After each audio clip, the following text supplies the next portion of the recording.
nice. Delicious. Great, so we're live. Red Lion live. Alan's talking about his love of absolute passion fruit vodka or something like that. Or just absolute vodka in general. If you want to send us a bottle, if you're watching, send us. Yeah, if absolutely watching, yeah, most definitely. I like the citron. One of each flavour. Citron. Yeah, it's very nice. Yeah, not a little shit one though, like a proper one. No.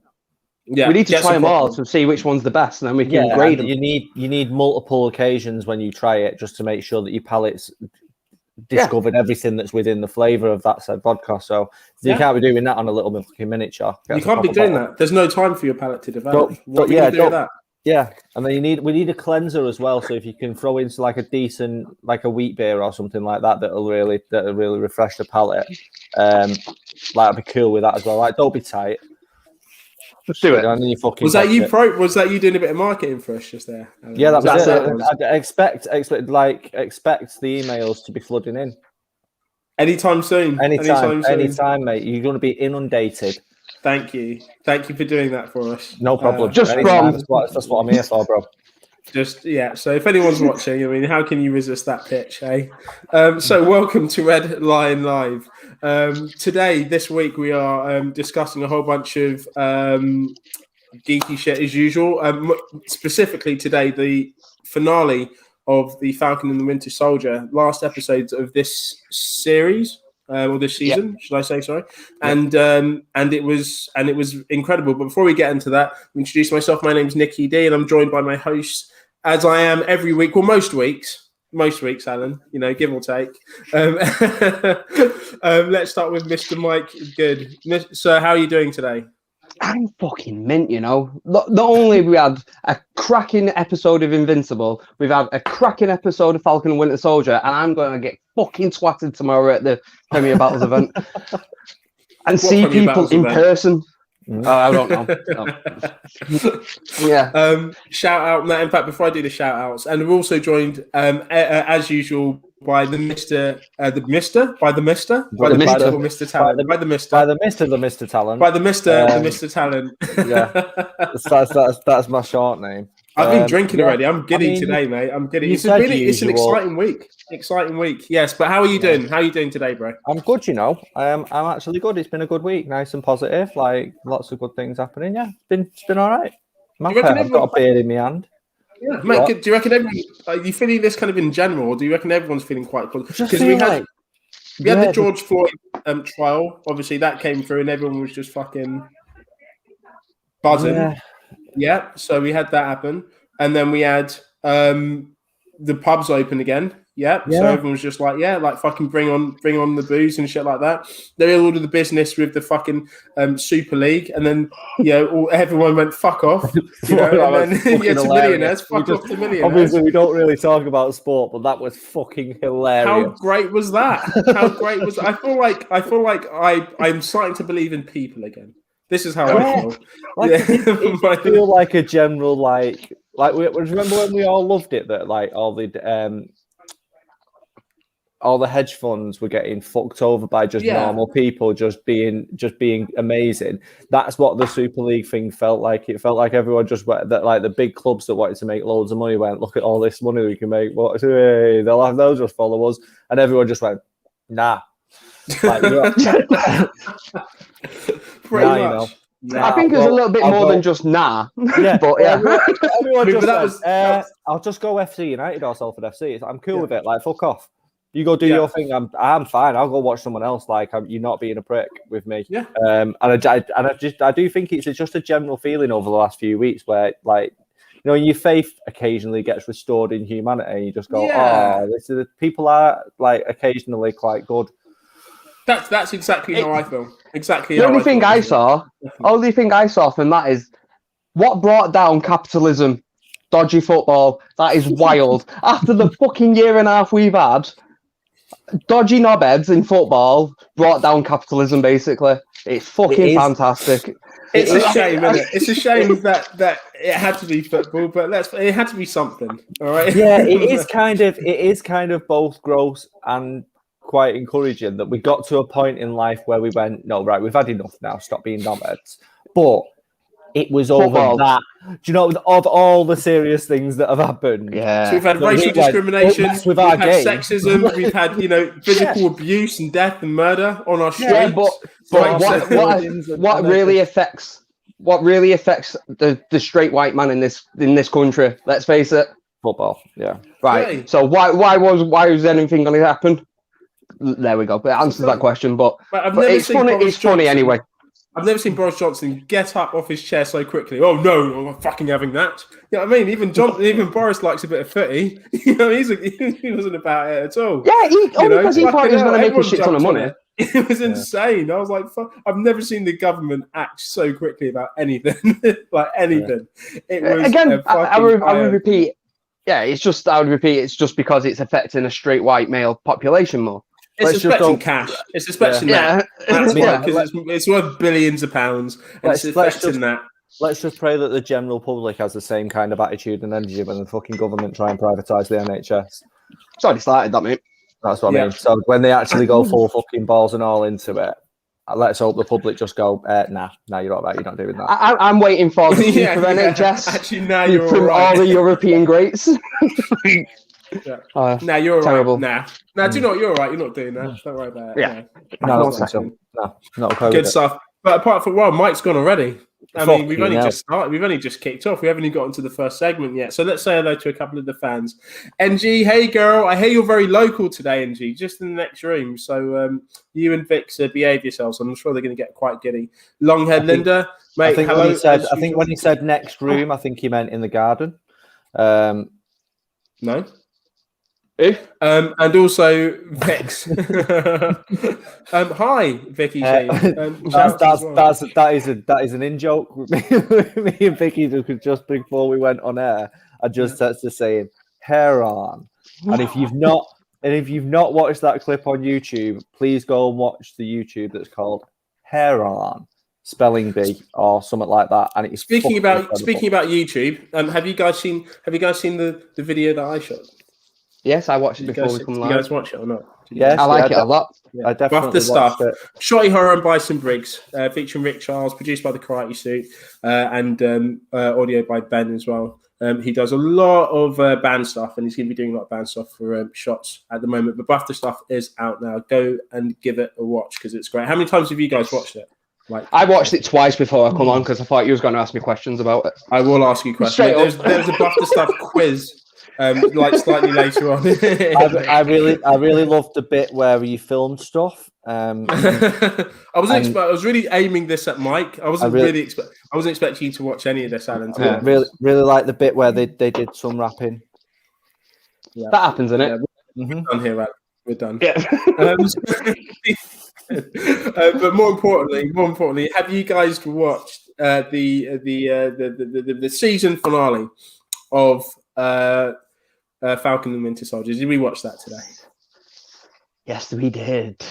Yeah. Alan, I want to hear what you want to think about this because you've been quite negative about this show. Can we just, before we do that, look, Linda's giving me praise and this never ever happens. So thank you, Linda. I give you a lot of shit. That's true because I just have it, which is also true. But very talented. Thank you. And she's watched it 4 times already. 4 more times than Alan's watched it. So out of me, Mike and Linda, then we've all averaged out and watched it twice. So I like your thinking, lad. I like your thinking. I mean, logically, that makes sense, which is the worst thing. That's that analytical brain there, Nick. Linda has to do double for you to do nothing, and logically, it averages out. Standard. Literally everything we film, ever. Everything. Other people have to do double to make up for my shortcomings, and I am absolutely fine with it. It's the truth. It's the truth. Yes. Okay, cool. All right. So, what were you saying? Sorry. So, Alan's not really been enjoying. No, I have not. Falcon Winter Soldier. So yeah, Mike makes a good point. What did you think of it? I really liked Black Falcon this week. It was good. No, it was a solid 8. It was. I said last week, like it needed to be something really, really special to even just average the show out at like a 5. I think it was enough to say it's a good, okay show.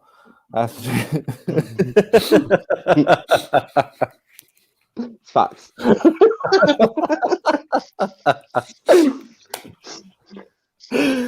Shouts, Linda. It's true, though, isn't it? There's a lot of facts in it. I mean, we laugh. No lies. There's a lot of facts in that. No lies told. A lot of facts in unfortunately. So I thought it was a solid episode. There were really parts in it that I was just like, fuck off. I saw that like that I called that sort of in week 2 or 3 or something. So that's the power broker. Yeah, which also is a really shit name. I don't think I've said this before yet. I know I've said it to Harry, but it's the shittest villain name. Because like a broker is essentially a trader that doesn't hold stock or doesn't hold anything, basically. They just move it from one place to another. They don't own anything in particular. So to say you're a power broker just means that you move power from one place to another. You never actually possess it yourself. It's the shittest name.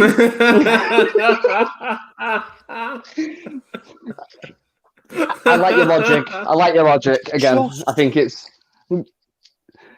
And like Sharon Carter, I don't care. I don't care. Get shot in the face. I don't care. I think that would have been better. Why did that thing shoot her in the stomach? Shoot in the face. Maybe they mean power breaker, but in like past tense. Yeah, no, it's definitely broker, mate. Unfortunately. Yeah. So she was the power breaker, but now she's just the power breaker. Yeah, but now she's just like every inside CIA agent, like selling government secrets. She's just every stereotypical espionage. Like fuck off. Like I was just like, nah, you just fuck off. And then I still didn't really feel any threat or anything from Carly. I was like, the French guy that came back into it, he's okay. I was kind of GSP. like, yeah. So they took the piss out. They took the piss out of him. I'm only here to kill the Falcon. I was like, well, you're not the way up because that's definitely not going to happen. So you're probably going to end up dead or locked up. It was just, but having said that, and they've seen like a lot of negatives there. The action scenes, like right from the off, it kicked off in a really nice gear. And it kept up the momentum, and then the more heartfelt stuff at the end was hit quite hard. I got a tiny bit emotional, like I'm not gonna lie. There was like, especially the bits with Bucky and stuff. The speech from Falcon at the end was great with the senator. The wings and the suit was fucking incredible. Like the wings and the suit. And certain shots where I felt like it had been ripped straight from a comic. Yeah, was everything, like elevated the show to. So I kind of almost forgot about all the stuff that I didn't like by the end of it because straight away my head just went straight back to like Falcon flying out of the helicopter and stuff like that, or coming out of the water. Like it just looked fucking stunning.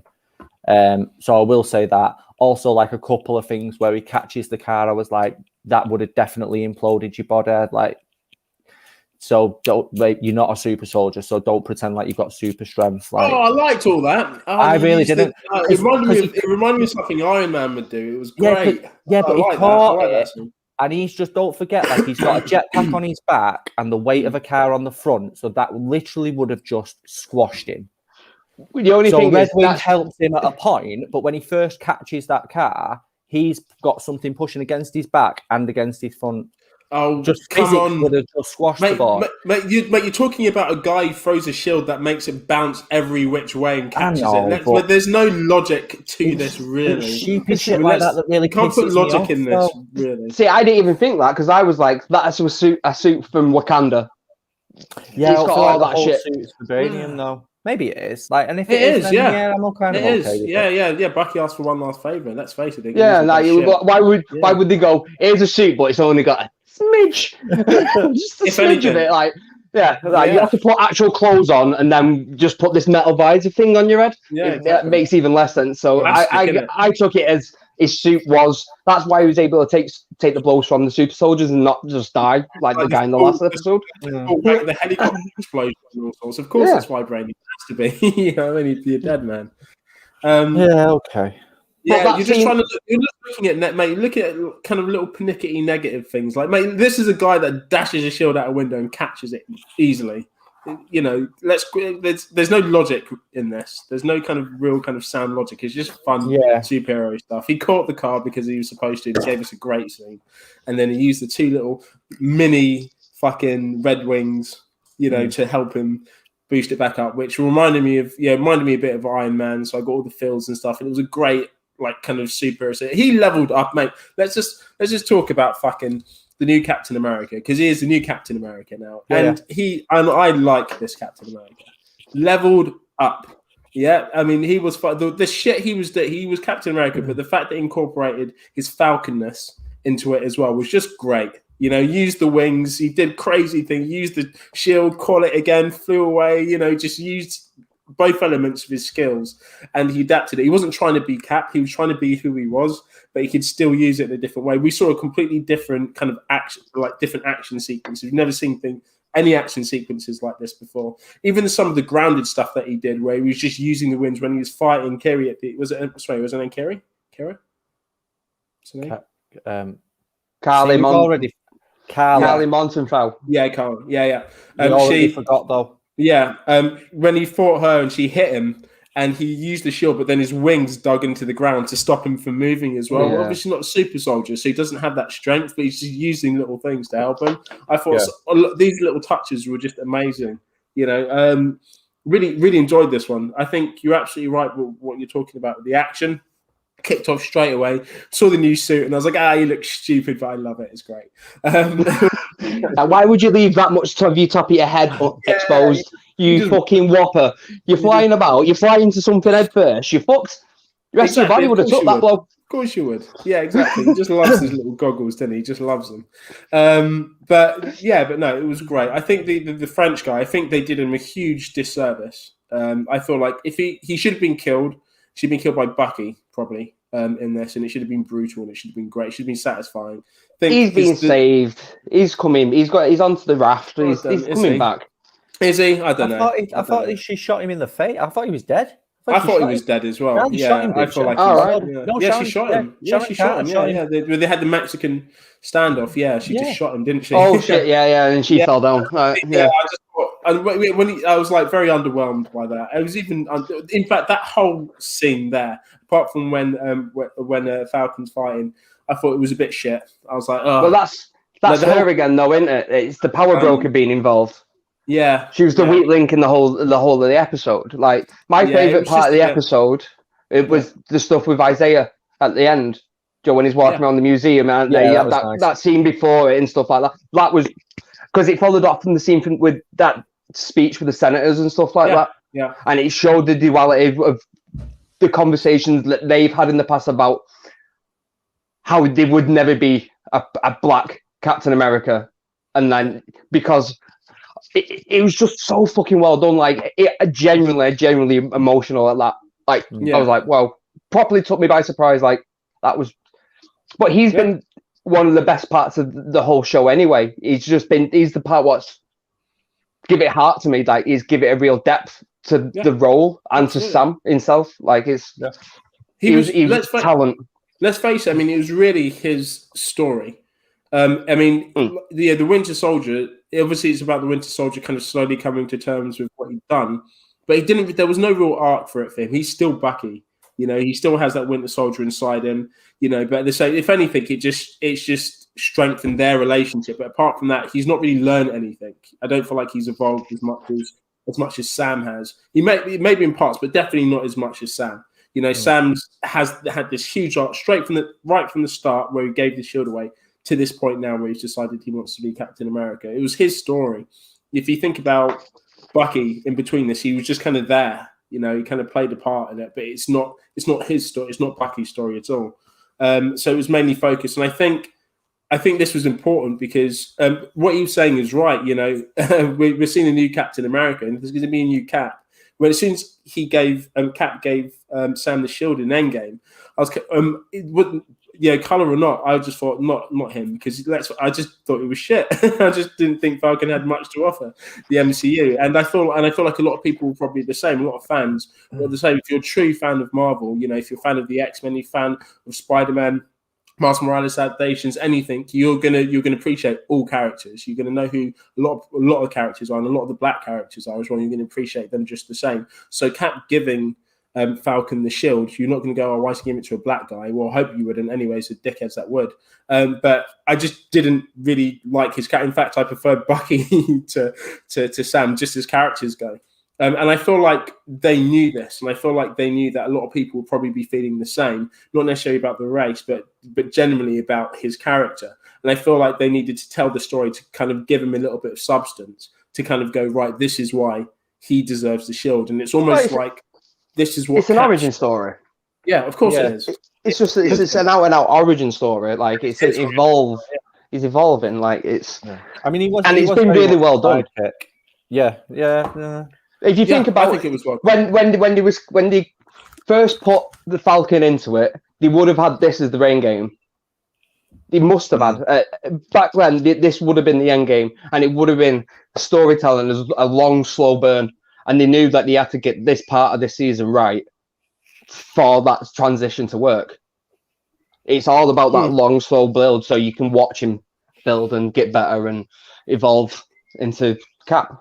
Yeah, so I wasn't sure when you said that, but yeah, probably his story arc is actually quite well done throughout the season and throughout the films, because he was a really great sidekick, but you couldn't really see him as like a lead. Do you know what I mean? I wouldn't probably, even after Endgame, even though he had moments and stuff in Endgame and in Infinity War and stuff, I probably wouldn't have looked forward to seeing a film. Whereas now I probably would go and see a Falcon film. I would. Fucking hell. I feel like he could. The Cap film. But like, I fucking well would. I would go and see a film like a superhero film with Mackie as the lead and just be like, yeah, I'm cool. I know I'm going to see a really good, like, well acted performance and a really solid, like. He's gonna mate's just gonna kick ass. Like yeah. If this is his origin story, he's only gonna get better. And from how he was in this, but for me, it was the action sequences. It was how he was gonna adapt what he did as Falcon with, obviously, with the shield, so with the Cap moves as well. And he fucking killed it, man. When he smashed the helicopter open, caught the shield and flew through it and dashed the guy out, when he timed it when they were doing the countdown. I just said, this is great. This is amazing. This is the kind of shit I want to see. This is great. That scene with the helicopters is there to mirror that scene, Joe, earlier on when he goes underneath the truck, when they get beat up.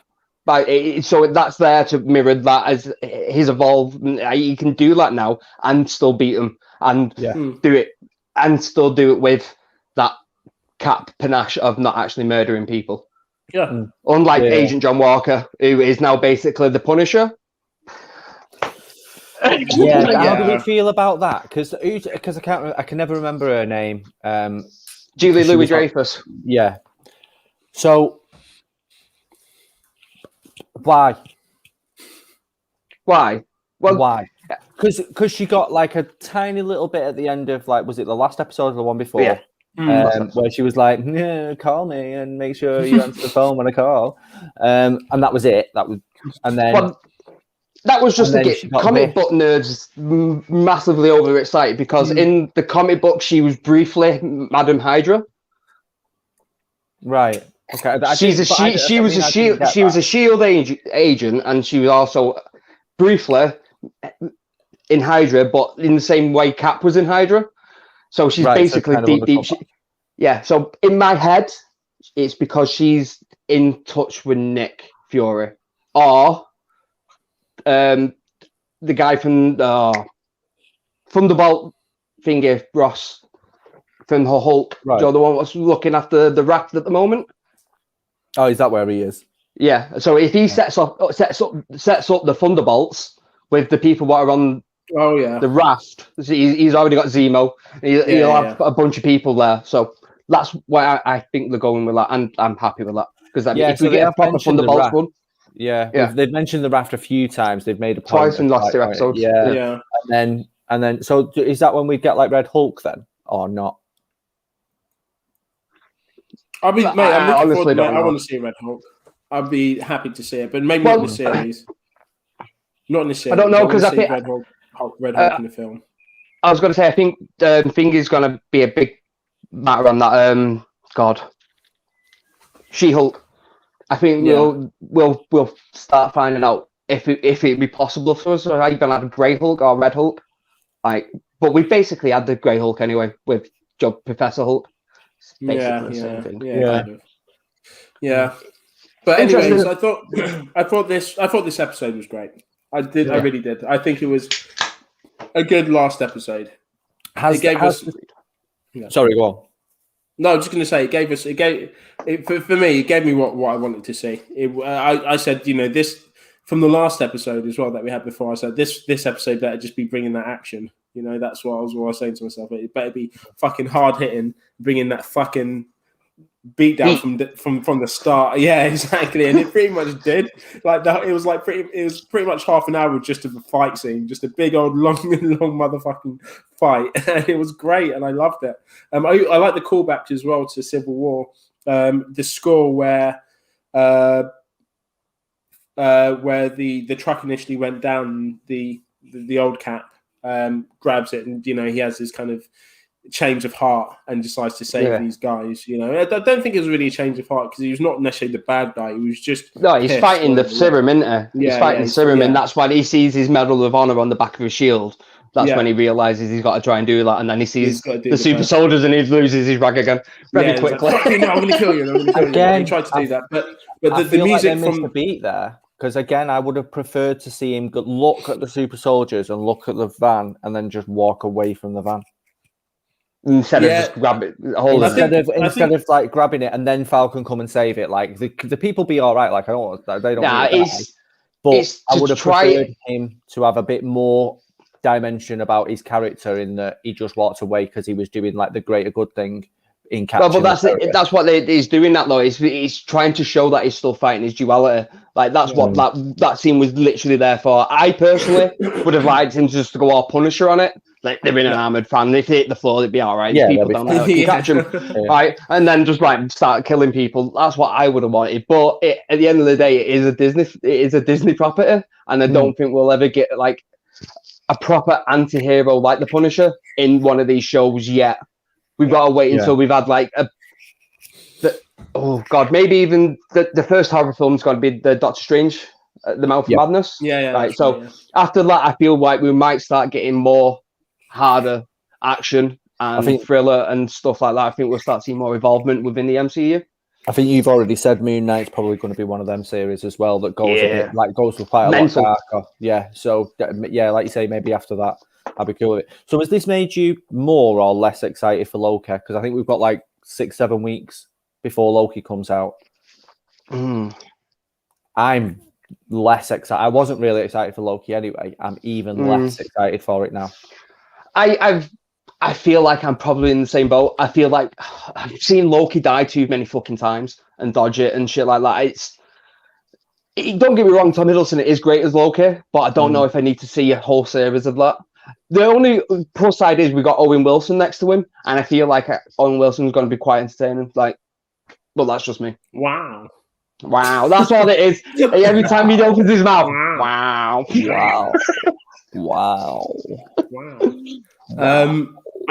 I'm not necessarily. I don't know. I think there's going to be elements of this that I enjoy. I loved Loki and Ragnarok. Wow. I really like. Wow.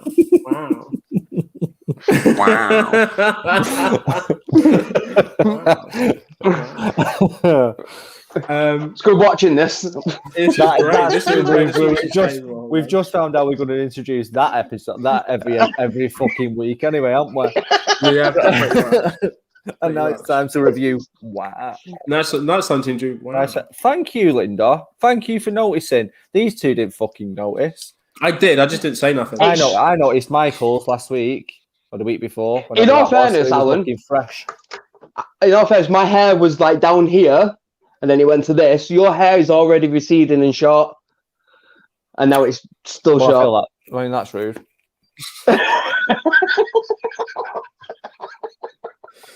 Wow. It's not receding. Wow. It's going thin at the back, Michael. You've got the wrong side there, bro. Wrong way. Okay, yeah, sorry. Wrong way. Wow. No, he doesn't. Wow. It's more like a cat. Wow. He just wow. Wow. It's doing my head in now. Stop it. It's really. I don't know if I can. It's like a weird, like little earworm that you just can't get rid of. All right, guys. Ratings. Ratings. What's the episode or the series? Both. This episode and then overall the series, I reckon. Episode 8.2, series 6. Fucking hell. 8.2. Specific. 8.2. Exactly. Yeah. UK garage.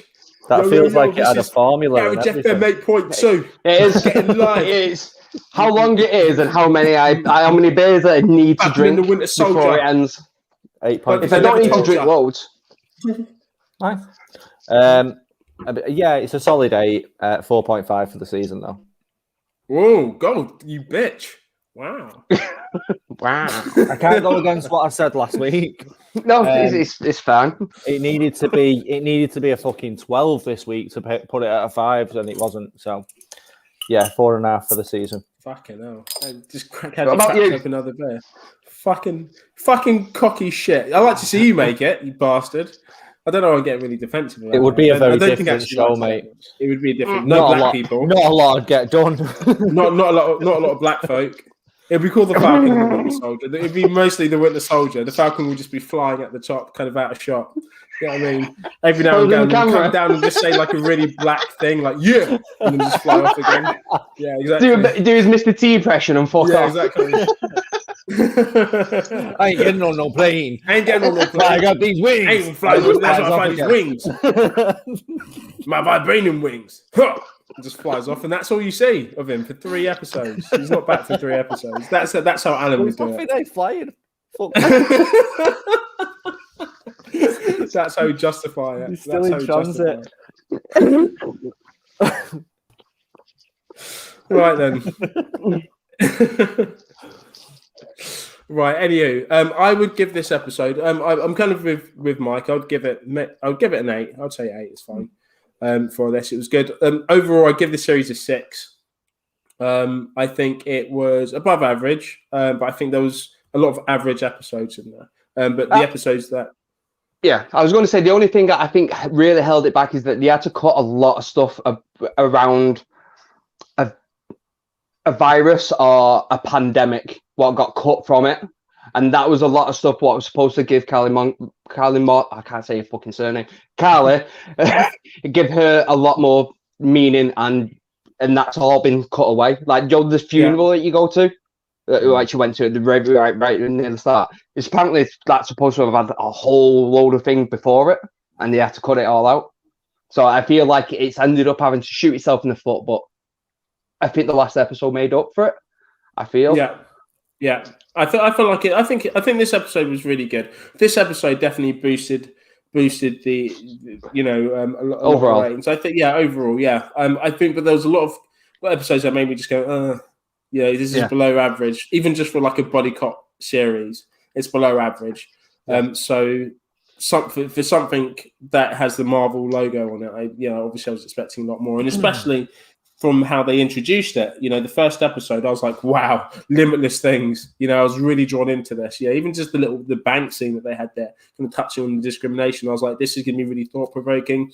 Yet they're showing us they can do action at the same time. The stuff with Bucky, he's fighting his demons. And I was like, this is really interesting, and how these two worlds are going to collide.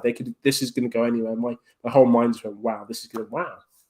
It did also give us Zemo dance moves. And I will forever be. But this. In the series, it gives us Zemo dancing in the nightclub, and I'm forever happy about that. I'm moving my rating up to a 7 because I forgot about the Zemo dance moves. The Zemo dance moves giving it an extra point. Yeah, exactly. Like Zemo getting down was absolutely fine. When they got Magic Ball. Oh, I think that's when I fell asleep. You didn't make. That's why your rating's so low. Watch that episode again and watch Zemo dancing. I feel like I fell asleep. Like I definitely fell asleep during that episode. It's so good. that episode was beautiful. It was so well shot. I loved it. Yeah. It's the one what was shot by the director of John Wick, weren't it? That's why it was in the nightclub. And and it's all neon. It was in the nightclub and there was loads of guns. Mate, it was great. It was just a massive fucking shootout. It was great. Yes, Sentiment, what are you saying? Kroenke out. Is he actually gone? Eh? Kroenke, the Arsenal owner, is he actually gone? He's just said Kroenke out. I thought I might just be saying that. He might just be saying that. Just in general. Yeah. He's just willing it into existence. Did we find out? No, do you know what? No, this isn't one of Flawless's 1,000 football channels. You guys interview that there. No, someone do look. Because Sentiment knows his shit about comics and shit as well. Yeah. He dropped a few last week that were really kind of niche and really like. He knows all of his shit about comics. Like deep cuts. So yeah. Mate, while we're having a search on that, guys, what are we drinking? You lot at home and us lot here as well. What are we drinking today? I've got Red Stripe at the moment. Background music. Pacifico. And then I've got booze over there. I might drink some Jack. You stay away from that. You smoke, mate. Jesus Christ.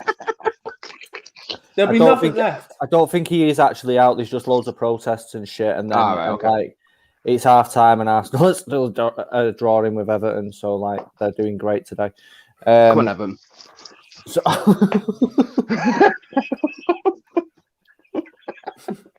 Mike, we got an extra viewer that wasn't female or one of our friends. You clearly just offended him. It's not my fault. Wow. Wow. Alan, what are you drinking? I'm drinking. That's what we're about, though. We're very offensive. My Corona. My, and you've had Corona as well, so it's not yours. It's my Corona. That's great. That was beautiful as well. Well sung. So Linda's back on the Malbec. My Corona. Just finished the bottle. It's been just finished the bottle of Malbec. Shots. Yeah, go on, exactly. Get the shots in. Good time. Get the shots in, Linda. Get the shots in. I've got no shots. And I'm drinking, guys. I'm drinking vodka and this blue Fanta. And for the life of me, I haven't got a fucking clue what this is. Like it just tastes like blue. It's not even It doesn't even. Actually, I thought it tastes like nectarines. I don't know what this is. I've not got a clue. All I can taste is vodka. It tastes like just kind of sweet blue vodka. It tastes like the colour. It tastes like blue. Nice. E numbers. That's pretty much what it tastes like. E numbers and sadness. I will bye. Oh no.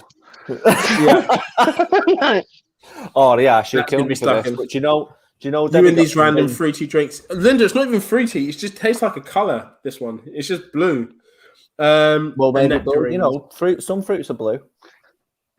That's true. Blueberries.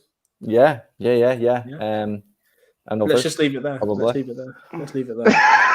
Right. Yeah. Okay. Cool. So, did we watch Invincible today? I've not watched it. No. Did I then?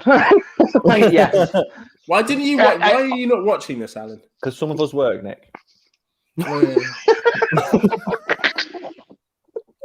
It's honestly probably my favorite thing on telly at the moment. Is that or For All Mankind on Apple TV? They're the two things what I watch, like what I look forward to every Friday.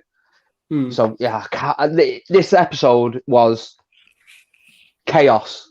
That's all I can describe it. It was fucking chaos, and I loved it. Beautiful.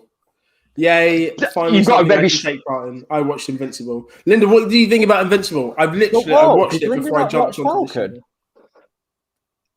What? Did Linda not watch Falcon? Oh, that's a good point. I thought Linda, are you not watching? She's been watching it every week, but she was kind of falling off it a little bit. So is Linda part of like the little get together that you've got going on at yours, Mike, or not? No. I've got two people sat in my gardens. Oh my god, that sounds. What's she drinking? I'm drinking slush puppy Prosecco. Yeah. Oh, that sounds fit. Not together. She said that like it's misleading, like she's drinking sparkling slushy. So she's got a slushy and the glass is Prosecco. Oh, right. That is very much your wife's MO, though. Like an adult, but also a child. like a grown ass toddler.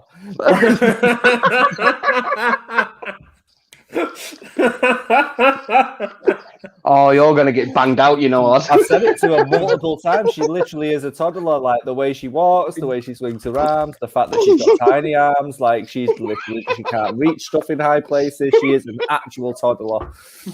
But she's just fully grown with a fucking wicked sense of humour. So, I mean, she's that's right. Fully embrace the grown-ass toddler isms. No, that's cool.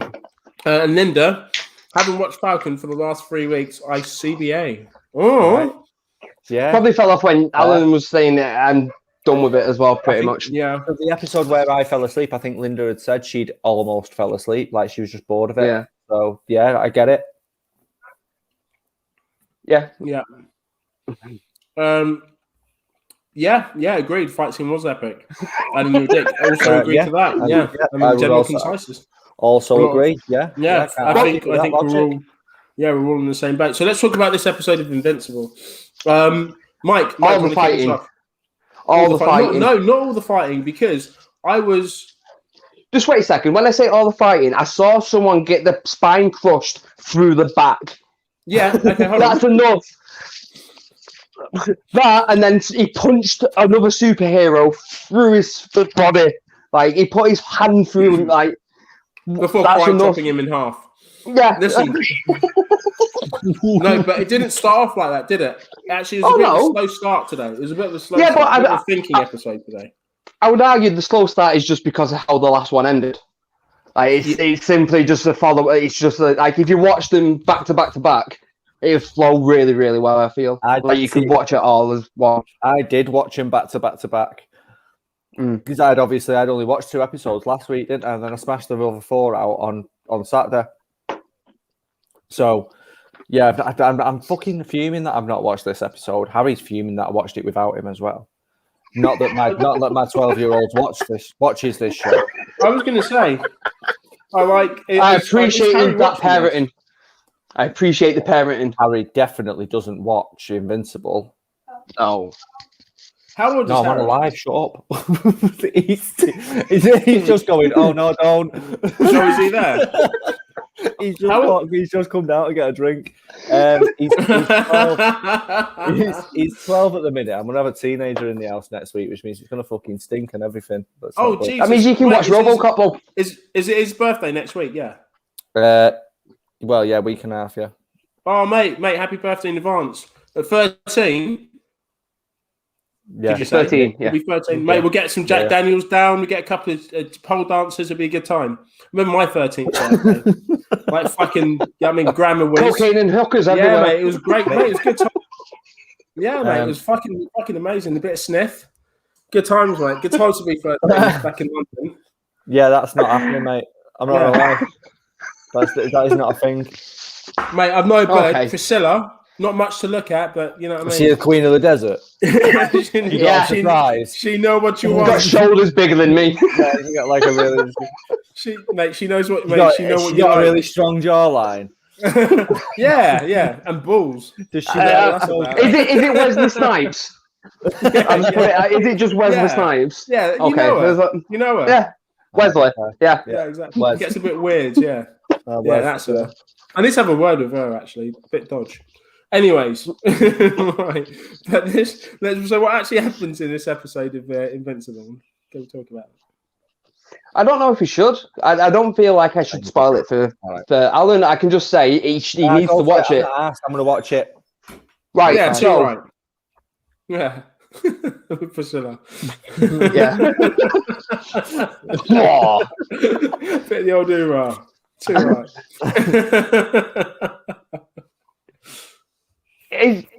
How can I say what?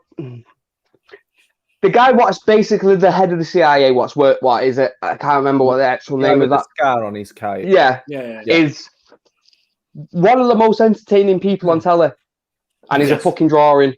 Yeah. He's so entertaining in this when he's doing a bunch of teleporting stuff when Omni-Man's trying to kill him. Mate, that's he said I can say it. No, it's fine. I didn't figure he was a super, but I'm all right with it. So yeah. I still don't know if he is because he's asked. I don't know. No, because we know he doesn't teleport. They burn the teleporter out for fuck's sake, so we know he's not just teleporting by himself. But do you know, we know that, but again, I didn't want to say now because some people haven't. Yeah, but I like to spoil Alan's fun. Okay, fair enough. I'm sure there'll be plenty more fun to be had in the episode anyway. Like, there is so much.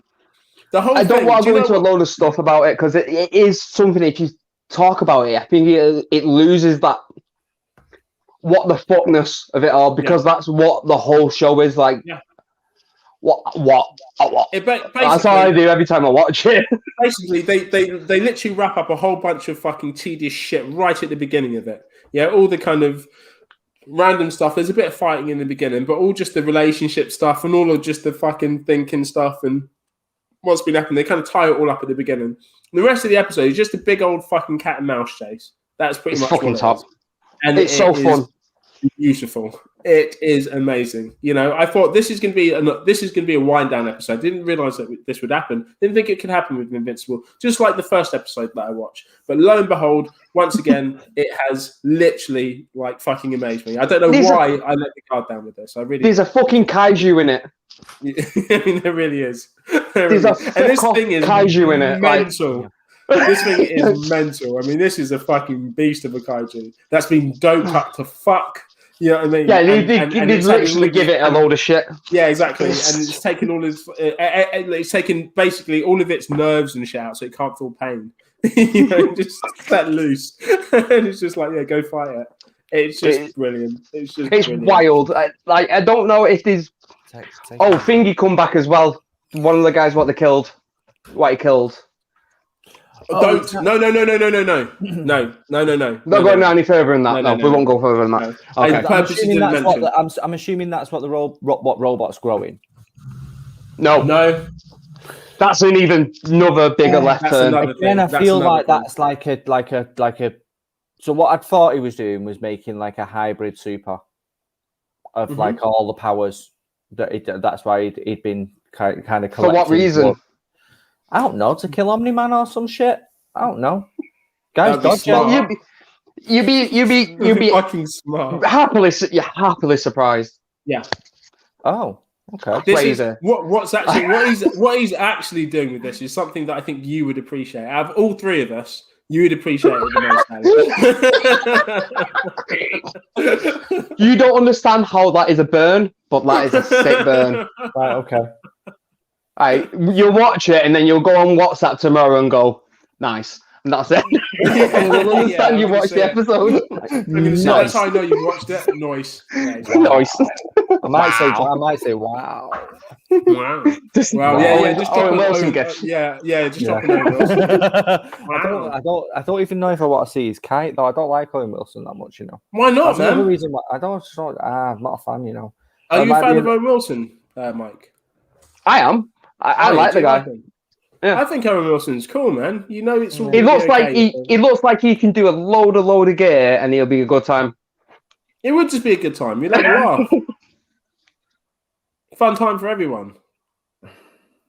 I'm going to stay away from that. No. Why? Go on. I know. I said it because I thought I'd be able to coax that joke out of you. Go on. There's a big nose joke in there. Like, I just. What do you mean? Because if you're going on a night out with Owen Wilson and you're doing a load of gear, you ain't getting a fair share of it. Why?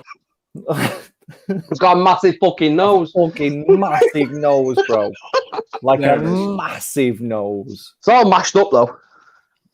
Yeah, because he's that annoying. He's been punched loads of times. He's had that broke a fair few times. He's happy with his appearance. Is that why he's so nasally? Do you reckon that's it? It looks like it. Yeah, because it has to come from like a deviated. If you hold your nose, wow, that's kind of it. That's kind of the same thing. That is just the best Owen Wilson impression I've ever heard in my life. Hold your nose and just say wow. I mean, wow. That's Linda's offended. She's not offended. She's just saying she feels like he might be a nice guy. Please stop, because I'm clearly convincing her that he's probably not. He's just going to be well safe. The safest guy. He's going to bring you in. He's going to take you to his, conservatory. No. He's going He's going to be one of them. Owen Wilson's got a house with a conservatory on the side of it. What the fuck? He ain't worked in a while. He's got a 3-bed semi down Swinton with a conservatory. Edge of Poets. Yeah. Down lower, why would he not have a conservatory? Down Lower Sutherland or somewhere like that. Like, just like it's all right. It's just but you know, he's paid for it himself, but he's not doing as well as he used to.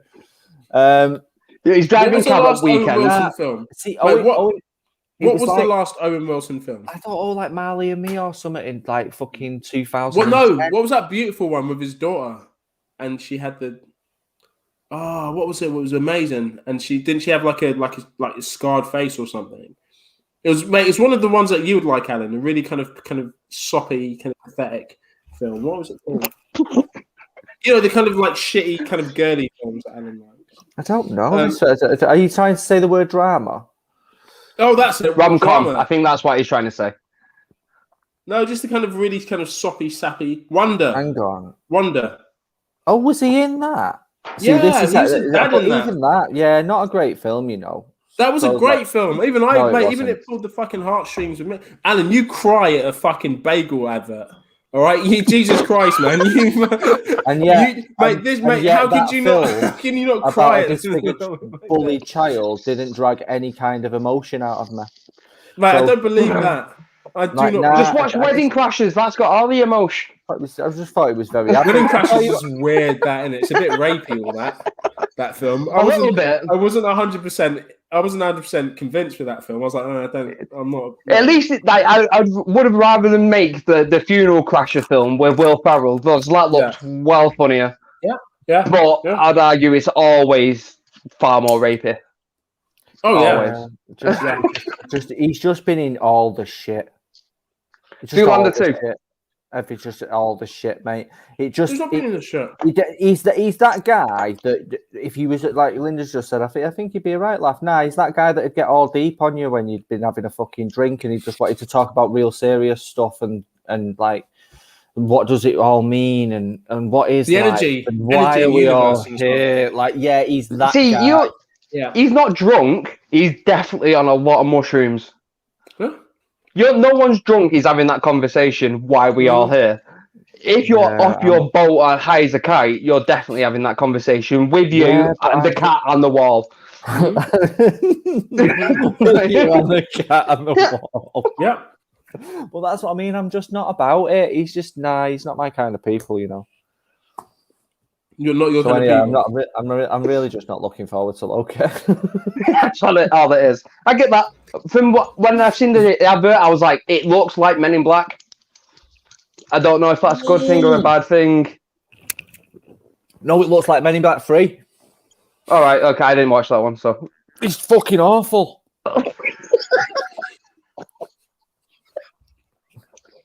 Yeah. Is that the one with Josh Brolin in as well? That's the one with Brolin, yeah, where he's got Tommy Lee's voice. So Men Brolin just spends the whole film miming. Just wait a second. They spent how much money on Josh Brolin and you went, do you know what we'll do? Dub him with Tommy Lee. No beds.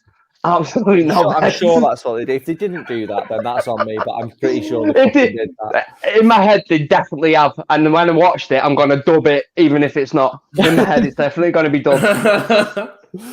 Wow. I'm looking forward to it. I'm not looking forward to it. I'm going to say it. I'm somewhat interested in seeing it. I did enjoy Loki in Ragnarok. And he played a good... He was fun in Ragnarok, and he was funny. And he was on screen for all the 12 minutes. Yeah, and that time was good. Do you know what he was really like? What he was the best in? Like, he was really, really genuinely good in. The second one. Infinity War, when he died. I knew he was going to say that when he was dead. Yeah, I knew he was going to say that. But your jokes are becoming tired and predictable. When he got his neck he got squeezed to death. I knew he was going to say that. I actually quite like I like Loki. I like Hiddleston. I think he's been really solid in it. I remember you gasping at that. I remember when we was in the cinema. I was fucking buzzing because I didn't think they'd kill him off. I thought it was going to be a fake out again and they fucking murdered him. And I was fucking about it. And like a duchess. Yeah, I didn't even monocle. Oh my God. Get some pearls on your lad. Loki, goodness, Loki. That's what you were like in the cinema. Yeah, it's so me. Just like that. Exactly like that. Anyway. Ripping conversation. I think it's going to surprise us. I think this is probably going to be one of the ones that we're going to sleep on. And then there's going to be some crazy fun shit that's going to happen in there. And we're going to go, do you know what? Actually, really about this. Oh, he's gone fan fuck. Right, so he's cut himself off. That is hilarious. Normally that's because I've said something that really pissed him off, but either like something major's just happened at Nick's house or his internet dropped out. I'm hoping it's just his internet. But I hope he's on his way around to your gaff. You don't even know where There we go. There's a bit of dust on my laptop. And I just so you slapped foot out of it. Everything's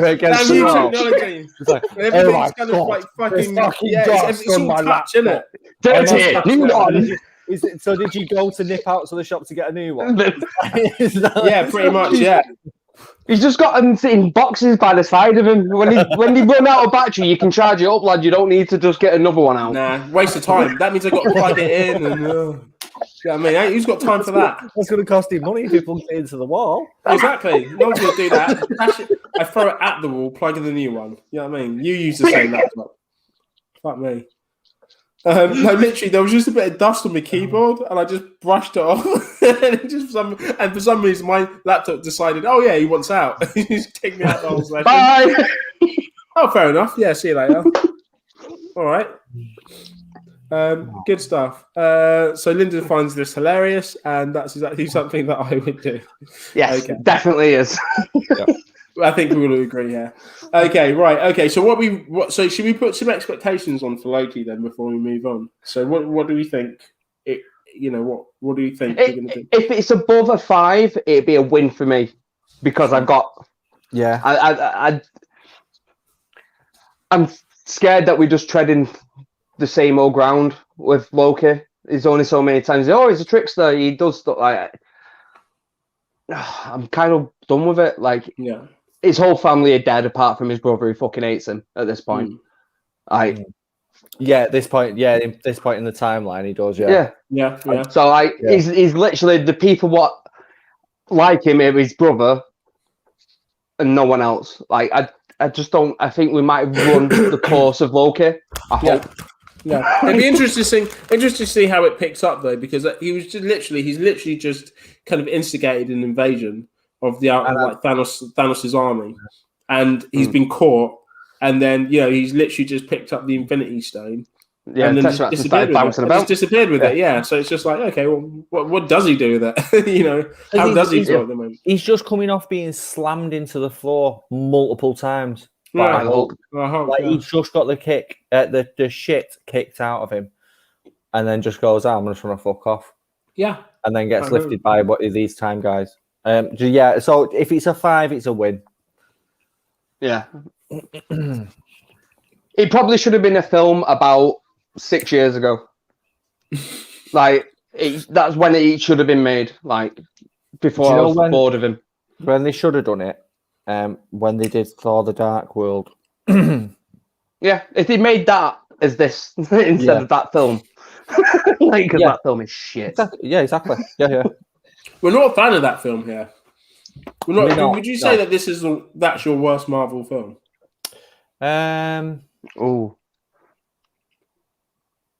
Don't know. Probably. Let me bring up the slide. So where are we counting the MCU from? Is it the Ed Norton Hulk? Yeah, forward? That's film 1. Yeah. Yeah. So that Ed Norton Hulk is not a great film. Do you want me to just run through dead quickly all the films just in case you've missed one that you hate? Yeah, go on. All right, one sec.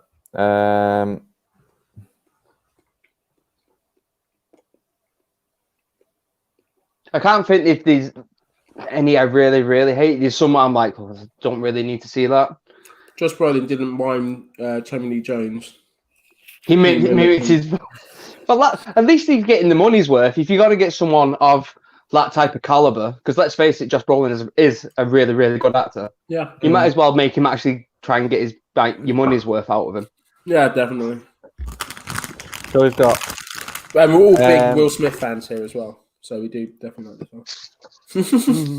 Right, so we've got Iron Man was actually first. It came out on the 2nd of May, which I didn't realise. I thought Hulk was first. So Iron Man, The Incredible Hulk, Iron Man 2. Ooh. Yeah, that's not right. Of course, Iron Man was first. You even see Iron Man at the end of the Hulk. I know. I Initiating didn't the think about it. Thor, Captain America, the first Avenger, and then the Avengers, and then Iron Man 3. See, I really like Iron Man 3, but I like Shane Black films, so that's just me. Every time Alan is negative, you're going to be fucking bladdered. You're getting fucked up, mate. Iron Man 3, For the Dark World, Winter Soldier, Guardians, Ultron, Ant-Man, Civil War, Doctor Strange, Guardians. Starts to get good here. Yeah, it starts to get Homecoming, good Ragnarok, Panther, Infinity War, Ant-Man and the Wasp, Captain Marvel, Endgame, and then Far From Home. So, yeah, there's definitely a shout for what? 2 shots already. Outstanding work. There's definitely a shout for the Dark World being the worst. I'd say the whole film's worse. Iron Man 2 is definitely up there, though. I'd say both Iron Man 2 and Dark World are by a country mile, and Ant-Man and the Wasp are very, very low on my list. It wasn't great, Ant-Man and the Wasp, but I wouldn't put it in that same kind of category. I've only ever watched it. I think I've only watched it twice, and I don't feel the need to go back and watch it. So I would say it's probably one of the weaker entries. You don't have to, but I still every time I watch Ant-Man and the Wasp, it's just Paul Rudd. He just makes me laugh, man. He's fucking hilarious. I love Paul Rudd. Yeah, and I can't help but I like some and the action sequences with back in a minute. The action sequences with Ghost and shit, and they were just insane, man. They're just fucking nuts. Ghost She's crazy. Such a wet as fuck villain. She was, and she should have been better. But I loved the car scene, the car chase scene with her. It was fucking badass. It was great. In fact, as Marvel action goes, it was really good. To the point where we got giant Ant-Man as well. So it was. We had, I don't think it's in the same category. It wasn't great. It wasn't not my favorite. The first Ant-Man I enjoyed more. That was a shout, though. It is definitely a shout for the worst one. Oops.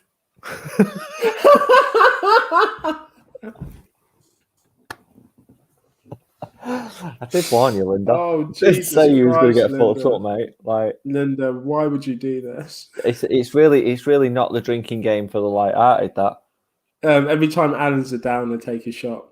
Yeah, it's like saying every time Alan is sarcastic, take a shot. I mean, it's a pretty. That'd be even worse. Jesus, I don't even know. I think it's quite balanced, to be honest. that's going to kill folk. I'm not okay with it. I wasn't a fan of this. Yeah, I mean, that would kill folk. Liver failure is most definite. I felt like I didn't really like Iron Man 3. I was not a fan of that one. No, I wasn't. Mike likes it. I thought it was too long and just not particularly good. Yeah, I enjoyed. Was it Shane Black? Was it a Shane Black film? That's why Mike likes it, because he was like, when you watch it, it's definitely a Shane Black film, and you can see his stamp on it, and it still feels like Iron Man. So he appreciates the directing style of it. That just wasn't for me at all. No, I just didn't like it. I'm not going to be a dick and argue with anyone that says it's good or whatever. It just wasn't my thing. No, that wasn't me being negative. Linda, are you actually doing Linda, what are you shotting? Linda's on 5 shots at the moment. I was going to say, if you are, Linda, like, I'm proper worried for you, love. Keep on going. No, because I started talking. She started doing shots when I started talking about like Marvel films, and it's not a clever idea. I'm not doing any shots because I'm operating a very expensive camera tomorrow, so there's no way. Have you just done a shot? Yes. What was Mike it? has, yeah. Guess. You bastard! No, you better not be my Jack. Mate, you can't do a shot of that Jack. It's a fucking great Jack. I'm taking it back. If there's okay, come get it. I will. I fucking well will. I'm getting an Uber after this. That sounded dead sexy when you said "come get it." Say it again. You meant to. Come get it, big boy. Come get it, bro. Stop flirting with me. You don't want this smoke. Come get it. I was going to get you a drink in Hula, but you can forget it now, you fucking Jack stealing bastard. It's not stealing. If possession is 9/10 of the law. That's true. And I kind of gave it to you. But it's not the point. This is for us. It was a drink for us. Yes, and I've had one. And it's fine. Because I weren't getting out drunk by Linda. Well, she's fine. How this works. You better get cracking. And she's drinking Kraken. But I was inebriated beforehand, though. Remember, so yeah. Alan, don't be negative. You will kill Linda. Just enjoy the joke. I can't not though. But I'll try. Like I'll maybe have a glass of water, Linda, love, and then I'll just try not say anything for 10 minutes. You can do your quiz thing. Did you do a quiz? Yeah. Oh no, this is gonna be so bad. Right. Oh shit. Oh fuck. What the fuck? Oh Linda, mate. Scotted, mate. Inebriated. I'm inebriated. Oh. Rated. Sorry, Linda, you're gonna die apparently. Shit. Right. Why? So why? What's wrong? It's not a quiz this week. It's just a general laugh. Guess the shit film. No, it's not. It's not a guess the film. So hold on, Alan. Wait 2 seconds. Wait. Talk about something else. Ask people what they're drinking, what they're doing, what their favourite colour is. Well, we know what Linda's drinking. She's drinking a whole shit ton of Kraken. She's going to be so hungover tomorrow. Is anyone going to be watching the Academy? Is it not the Academy? It's Anarchy tomorrow, isn't it? Is that what it is? Yeah, it's the second event of the Anarchy. No, I'm really looking forward to it, bro. Yeah. I think it's live at about 8. Oh, at the night? Yeah. I think they're getting that. Yeah, I think it's 8 start, 8 till, because I'm not sure if it's on the King of the Dots Twitch or not. So if it is, it'll be Joe Canadians. Yeah. So yeah. But it makes sense. Like the prize at the end of it is to go to King of the Dot. And battle in Canada and stuff it's like a whole collab thing, isn't it? So I'll jump on it later on then if it's on live. Then cool. I didn't realise it was on that late. I'm back. Right, what are we doing? Mike, is NG drinking or is she just loitering? No, Angie's having one or two, isn't she? She's not a big drinker anyway, but I think she's having a couple. A couple of Coronas, I think. Yeah. She's having a couple of Coronas. Yeah. And okay, so what's happening here? Right. So what have we missed out on? I need to lie down. I need in America. I think that's possession is 9/10 of the law. I'm drunk, not inebriated. We saw that already. Alan, no. What happened? What did I miss? Alan again. Well, you asked me if I had a quiz, and I said, "Oh shit," because it's not a positive thing. It's Alan. It's never a positive thing. So,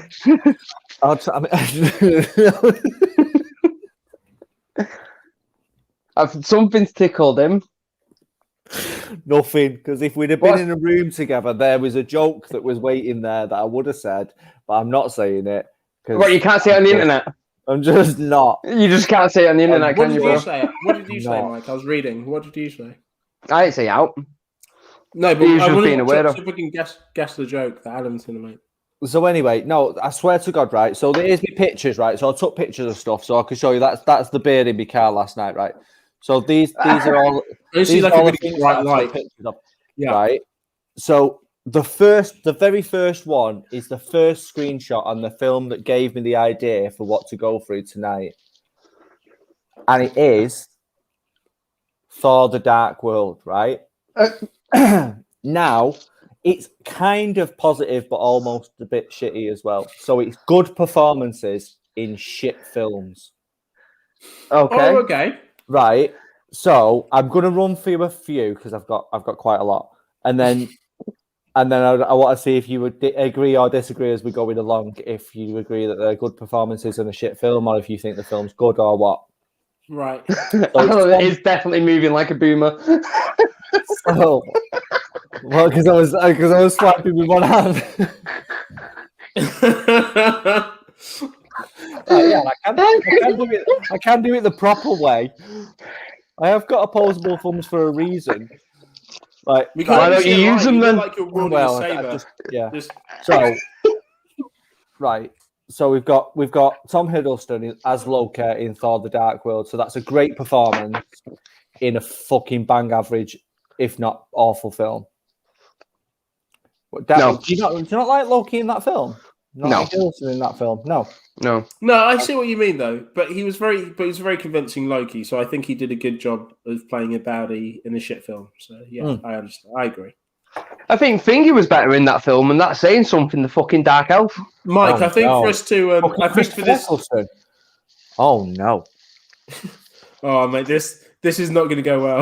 I can already tell how this non-quiz is going to go today. Oh, my man's from the north, like he's from Manor-ish, but no. That's all I'm going to say. It's not about your thumbs.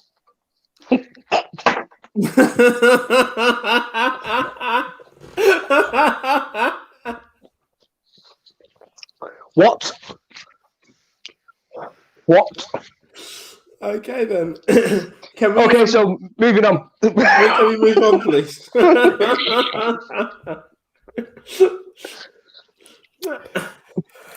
So anyway,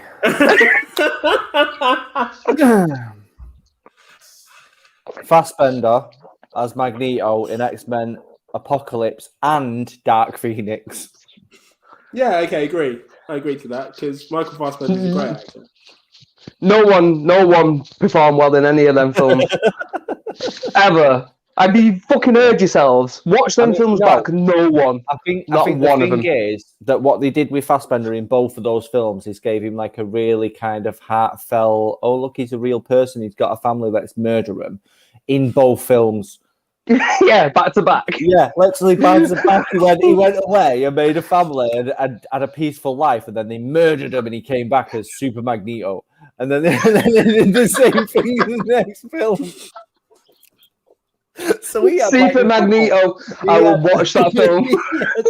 He had like a couple of really nice moments where he could show that he can actually act and stuff, and then he could do all the superhero shit. But he just did it exactly the same in the first film as he did in the second film. Just feels a little bit stale. And we've got Adam Driver as Kylo in Rise of Sky. Well, in any of the Star Wars films, but particularly Rise of Skywalker. Yeah, again, agree. Yeah, solid. I agreed. A temper tantrum emo kid with that much power is what I want to watch. Yeah. Yeah. You always seem angry saying that, Mike, for some reason. I felt possessed by the man. Javier Bardem is the guy that tried to turn Bond gay in Skyfall. Always, because he's a genius of an actor. Yeah. Do we agree that Skyfall's a piece of shit, though? No, I like that film. No. Genuinely like it. I thought it was one of my favorite. I think it's one of my favorite Bonds, actually. I thought it was a bit grounded, so I liked it. It was a bit more kind of Bourne-esque. I think Daniel. I think he's one of my. He might actually be my favorite Bond. Okay. Thinking about it, like from the screen, please, Nick. Sorry, he wants to remove me from the screen because I said he's one of my favorite, if not my favorite Bond. That is just, yeah.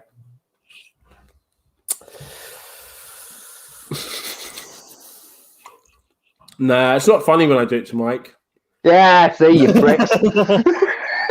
No, that's better. Yeah, no, but we haven't got the quiz. It doesn't work.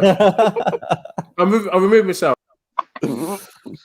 Well, You're such a dick. Keep on going. We'll get stuff done now. Quickly. So, you probably won't agree with this one because I don't think either of you like these performances. But Will Smith and Margot Robbie as Harley Quinn and Deadshot in Suicide Squad. No shit. Harley Quinn, yes. Deadshot, no. No. Okay. No. Do not rate Margot Robbie as Harley Quinn. This one's There's certain things that only in the first Suicide Squad film. I don't want to see her in any other film as Harley Quinn. Not even the new one. No. Not even the new one. I don't. No. Watching the Batman animation, even watching any of the Arkham series, watching any of the fucking WB animations. No. She's not Harley Quinn. No, she's Margot Robbie. She's Margot Robbie in a Harley Quinn costume, acting fucking stupid. Yeah. So, Linda's just asked who's Mike's favourite Bond, and he said Daniel Craig might be his favourite Bond. Yes. So I mean, he's wrong, but it's okay. So, who's your favourite Bond? Who would you say is a better actor? No, you never said that. You never said that. You said that. You said favourite Bond. Best Bond. Yeah, and are you going to say Sean Connery? You need to be a good actor. 100% is Connery. Connery. Yeah, Connery is all the way rapey. He's the rapiest of all of them. What about Bond doesn't say rapey to you? It's true. He's a British spook. He's definitely all about the rape. Just the way it seems to me. So... But that's what I'm saying. Daniel Craig's doesn't seem rapey.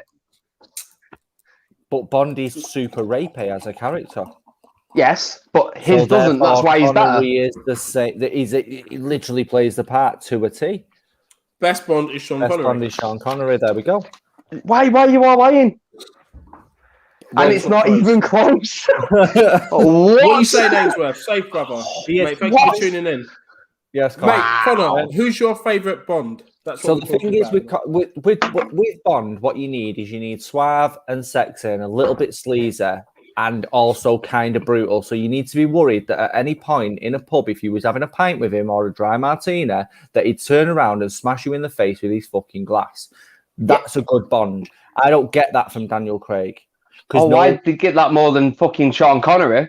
Yeah, no, I get that. I get that from Connery though. Like, I really feel like Timothy Dalton is a no-go.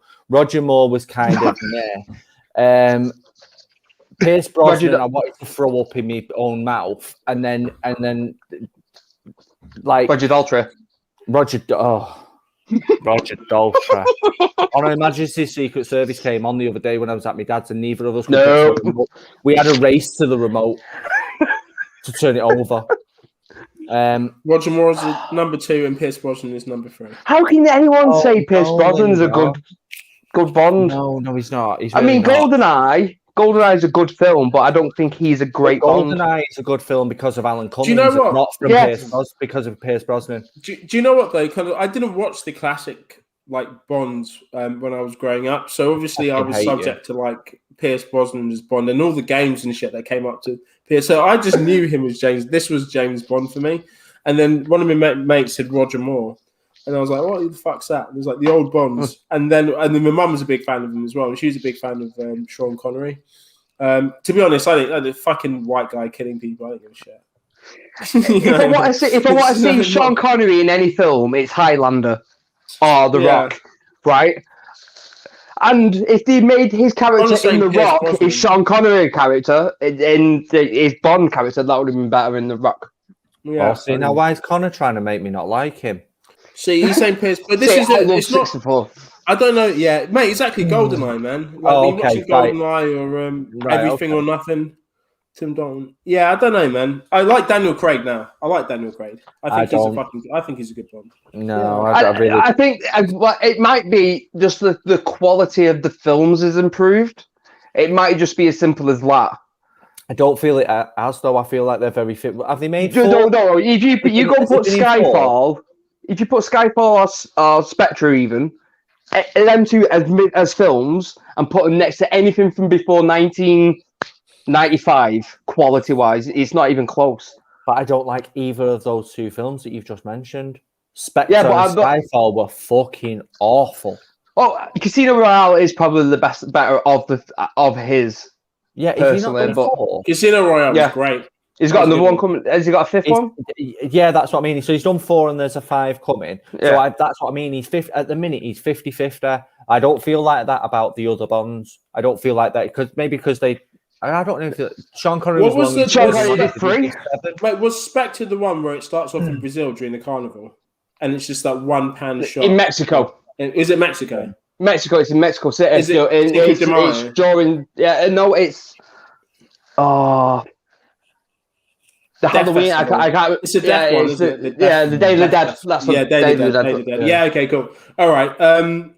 That and no starting scene is better than that either. No, that's what I was going to say. That starting scene that's the only thing I can remember of the whole fucking thing. But I just remember this one pan shot. I thought, if one person did anything wrong, it must have been a fucking bad day to be an extra. Because if he fucked up in that scene, because it was done in a single shot, and there was explosive being used and shit like that. So if you fucked up, you would have had to fuck up very early. Then they could have just done it again. But Jesus Christ, it was well shot, man. This single shot scene was amazing. It might just be I like Sam Mendes films though. To be honest, I genuinely like him as a director and I like his work. So it might be like I like Sam Mendes more than I like Bond films in general. I think this is when you went away and we was talking about Iron Man 3 and we said it. I think it's because you really like Shane Black and you really like his directing style and you could see him in it. And that's why that sits more with you than it does. And his dialogue, the way he writes, I really like the way Shane Black writes. Like if you watch, oh God, I literally watched it a couple of weeks ago. Long Kiss Goodnight. Love it. Right. That is, if Shane Black made a Bond film, that is that film. Yeah. And that's what I feel like, why I like that film. But it's the same type of connection I have with Sam Mendes films. I feel like it's not because it's a Bond film, it's just because it's a Sam Mendes film.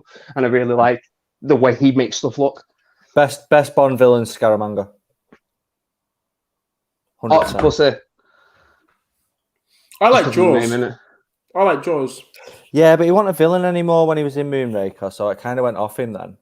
I don't know. I just thought he was fucking cool. Just ripped people's throats out with his mouth. Salamanca's probably the most well-wrote bad guy. Odd Job. I would argue. Odd Job's great. Random Task's better though.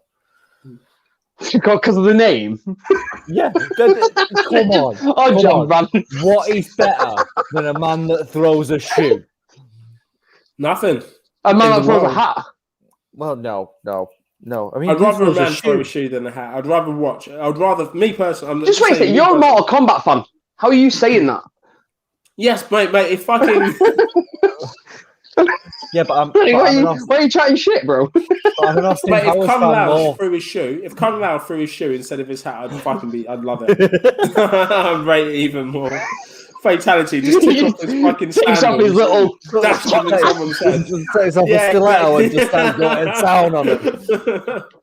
Mancunian fatality. But speaking of which, why stiletto smashing fuck out of him, mate? Who would not watch that? It would be brutality. Someone just smashing someone's brain, and that'd be great. I'd love to watch that. There's no one in the line. Victory. No, it'd be great, mate. Speaking of which. Did you have you guys found a link to Mortal Kombat yet? Amy and G, I'm speaking to you if you're still sober. I've seen the opening scene for it, and it looks fucking I've not watched it yet. brilliant. I've not watched it yet. I'm staying away from all of that bullshit because I want to watch it first time. Well, I saw like I told you guys when you messaged me before. Did it drop today? And I was like, yeah, it's dropped. It's Warner Brothers on HBO Max. But I said they dropped that opening scene. Was it like 2 days ago, 3 days ago, something like that? Yeah. Jeez. Into it. It was fucking great, and it felt like when we watched the trailer and we was like, "Oh, I've just watched the film." A lot of that stuff from the trailer is in the first scene of the film. The opening 5 minutes. Yeah, I fucking loved it. Yeah, I think the director said like when the trailer dropped and he had that criticism. He feels like we watched the whole film. And he went, "You've watched." I think it said it was like majority of it is from the first 15 to 25 minutes. Nice. So like they did with like the Endgame trailer. It was a lot of it which is just from that opening, so you don't know what the fuck's coming on afterwards. And I feel like they've done the same thing. But most people what are making films these days should be watching Marvel and just go, what do they do? Right, so I'll just copy that and then not like shot for shot like type of thing, but promotion wise, like no one does it better. Yeah, Agreed. Like no one does it better, so Nobody everyone should. does it better. We've gone full circle. This is great. Right, so the next go on, Alan, one. continue. So I've got, do you remember that really awful Planet of the Apes film that Wahlberg made? Yes. Oh, Tim Burton. God. Well, Tim Roth was in it though. Who was it? What? Tim Roth was in it as Thade, and he was fucking incredible. Oh yeah, he was, wasn't he? Because he's just always good. I don't think I've seen that film since like the year it come out because it was that bad. Like I've not gone back to it, so I honestly can't answer that. Okay. Straight up, I just probably neither of you have seen this, but maybe. See, Linda, that's what I was thinking. That guy what chucked the shoe at George Bush in Iran, or was it Iraq? Yes. Fucking well funny. Yes. Do it, Connor. Do it. In fact, chuck your shoe at Jan. Yeah, just do it. Even if he don't start on you, just throw your shoe at him at any random point. I'm okay with that. Like we'll fully back that decision, bro. I'll film it. And then so next we've got Anna Kendrick in Twilight. So probably neither of you are going to even give a shit. But she's I didn't even know she was in it. She kind of had a small like side character part, which is slightly bigger in the books. Wasn't great in the films, but she's. Sorry, have you read the books, Alan? Yeah, of course I have. So then she's. Yeah, she's like kind of just solid in everything. But obviously the film's a piece of shit. Ewan McGregor as Obi-Wan. Have you watched all of the films? Revenge of the Sith. Yeah. Have you watched his performance? I don't know. I'm torn between McGregor. I'm not talking about Ewan McGregor. Nick's hung up on Twilight. Yeah, Nick, I've already told you. I've said this multiple times. Yeah, I just can't believe it. I will watch. I just struggle anything, to like comprehend. But I will watch why anyone would do it. I can.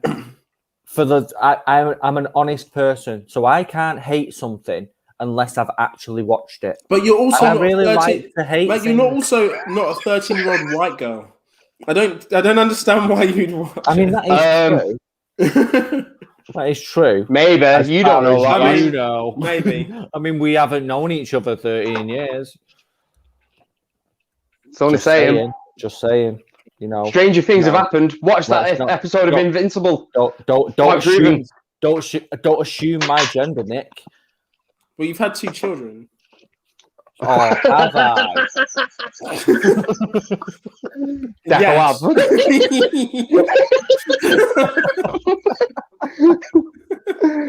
I don't know why you're saying it like that. Yeah, I mean, evidence is clear. Yes, yeah. I mean, you clearly have. Yes. You literally talked to one of them before just a moment on this episode. Yeah, just because he looks like me, don't mean he's mine, bro. Right? He sounds like you, talks like you, walks like you. There's just no one else in the world that he can. I won't go call your son that, but if you want to. No, he knows he's not bad. He's cool with it.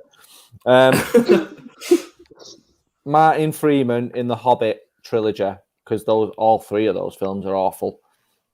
I agree. He did solid.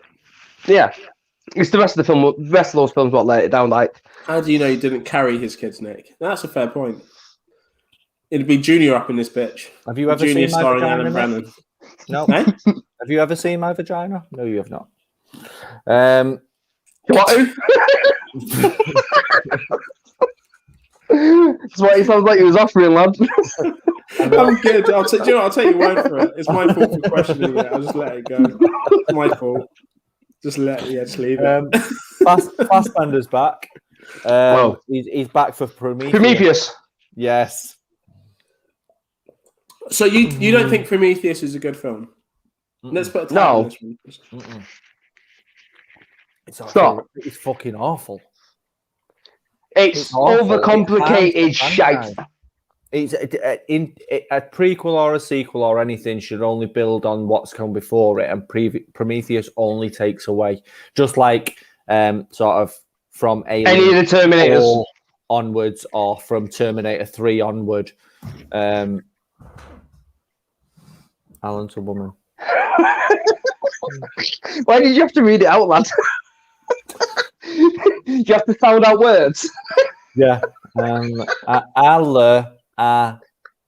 Alan. Like that.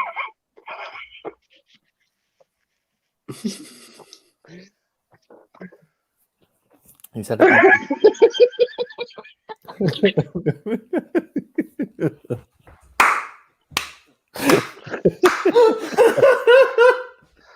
What, mate?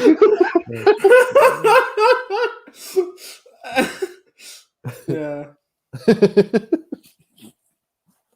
Connor's not rating Prometheus either. Do you know what? I watched that film again literally only a couple of days ago because I remember not liking it when I went to the cinema to see it. I remember not liking it when I decided to buy the Blu-ray for it when it came out for the first time. I remember not liking it again the third time that I'd watched it. And then I just gave up on it because I finally believed that I didn't like it. But there's something in me wanted to like this film. Yeah, because like Connor's just said, it's because it's Ridley Scott. It's so just you want it's to like a beautiful it because he's so talented. There's so much in this film that I want to like. I want to like the setting. I want to like the gadgets. I want to like the way it's shot. I want to like the throwbacks to the original Alien film. I want to like how the whole crew kind of are together. I just want to like the acting in it. I want to like the story and the things that they aren't telling. The fact that this is kind of quite thought provoking. Yeah. I want to like all of this stuff, but it seems like it's a film that's a little bit, I don't know, pretentious. It feels like it's a film that thinks it's better than it actually is. Which makes me really hate it. It's like a Nolan film in that it tries to be more intelligent than it needs to be or is. Yeah, and it's not. It's quite a basic film, but they add layers to it that make things a bit more complicated. Where you could have just got from A to B quite easily. But to be fair, if we hadn't got Prometheus, well, no. What came first? Did we get The Martian before we got? Yeah, we got The Martian, didn't we? So we got The Martian, and then everyone went, "Oh, fucking Ridley's back. We'll give him more sci-fi stuff," and we got Prometheus. But in actual fact, he should have just stopped with The Martian, which was incredible. I agree. Yeah. I don't. Ridley. Yeah. He made the new Blade Runner as well, didn't he? Yeah. Which big fan of the original. Okay.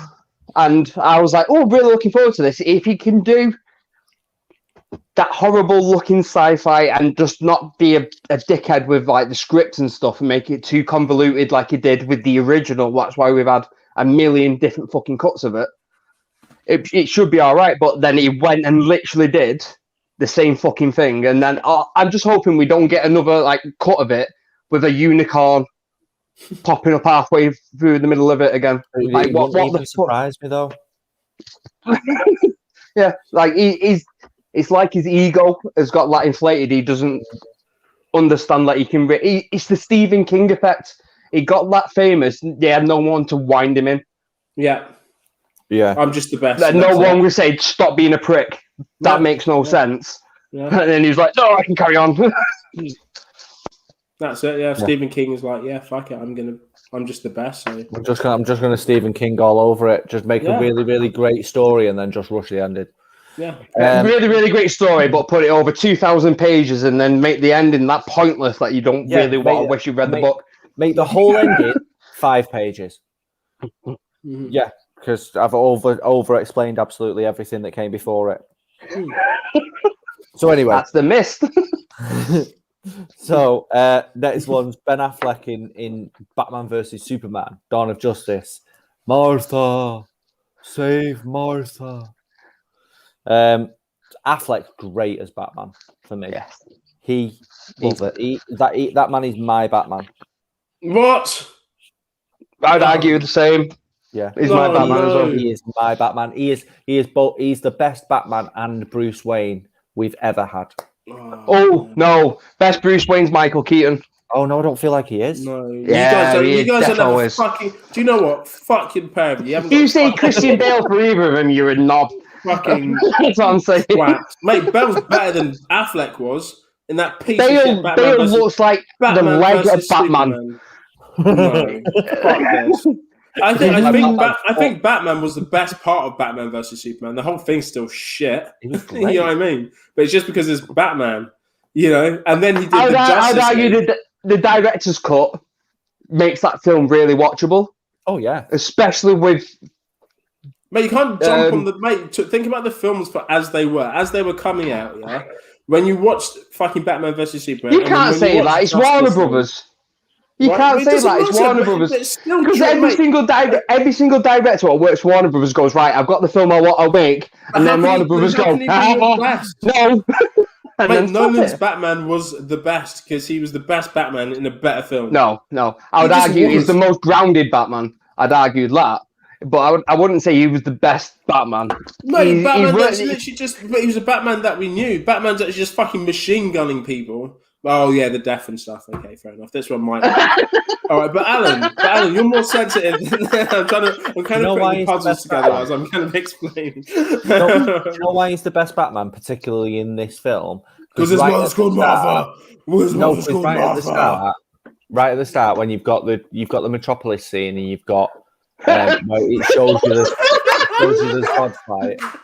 Yes. Yeah. Oh, that's my favourite comment I've ever read. Wow, it's not just me. No, go back to the Connor one. That was Connor. Sorry. Yeah. No. Yeah. Wow. Yeah. That is my favourite comment so far, and I love it. He was worse, mate. I agree. If he had bat nipples, he would have been perfect Kilmer. Wow. He's a woman's Batman. Yeah, so you're saying that Val Kilmer, Batman Forever is a better film than Affleck's Batman. I didn't say that. I just said I like bat nipples. That is clearly all I what I said. I just like nipples on my Batman. Man, that just likes rubber nipples. That's it. Is that? Nothing about the actual quality of the film. That. Connor's saying that. And mate, to be honest, there's a point because Affleck rubber nipples make sense. Why do you keep going back to the nipples? I'm trying to get away from this, but you're really why wouldn't I? Why wouldn't I? It's either that or a really, really close up of his ass. Which one would you having me talk about? No, they're the only two written. No. I'm talking about the best thing about that film is either his nips or his ass. Yeah, so, not bothering with the cod piece then. No, just nips and ass, bums and nips. That's it. Yeah. Alan, and that's how you'd improve that Batman. You give Batfleck nips and that type of ass. Perfect. Tight.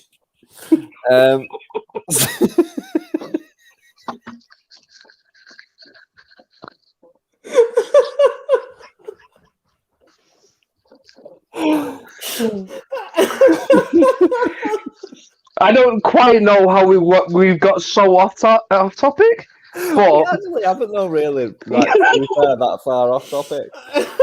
Because this was what this was supposed to be. It was supposed to just be so that we could just laugh.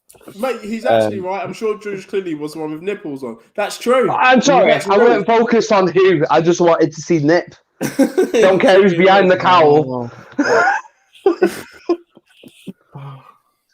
Actually, I can see Clooney. I can see Clooney saying, "Actually, if you want me to be your Batman, you need to show off my best feature, my tits." That's the end of it. Like, that is why if it was Clooney, because I'm only saying if it was Clooney. If it was Kilmer, that's just his pressing through the latex. That's natural nip. But Clooney hasn't got that type of nip. This is definitely fake. Did you just use the word natural nip? Clooney's got a prosthetic nip. I certainly did. Do you reckon he has a nip model? It's just himself? In your sentence, you strung the words together, natural nip. And this is why Disney should hire me.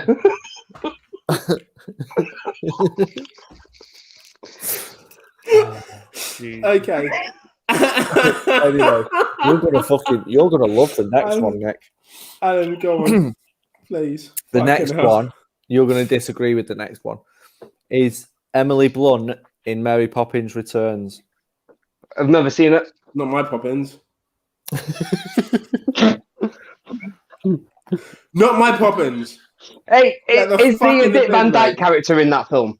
There is, but he's played by Lin-Manuel Miranda. Yeah, And he's not a chimney that. sweep. He's like he's something else. He's Judy not even Andrews Cockney. is Mary Poppins. He's one of those blokes that goes around and puts lights out on the street. You know, the candles out. He's one of them. Yeah. Like a lamplighter. Whatever they're called. Lamplighter. No, it's Distinguisher. No, he's not in The Boys. Lamplighter.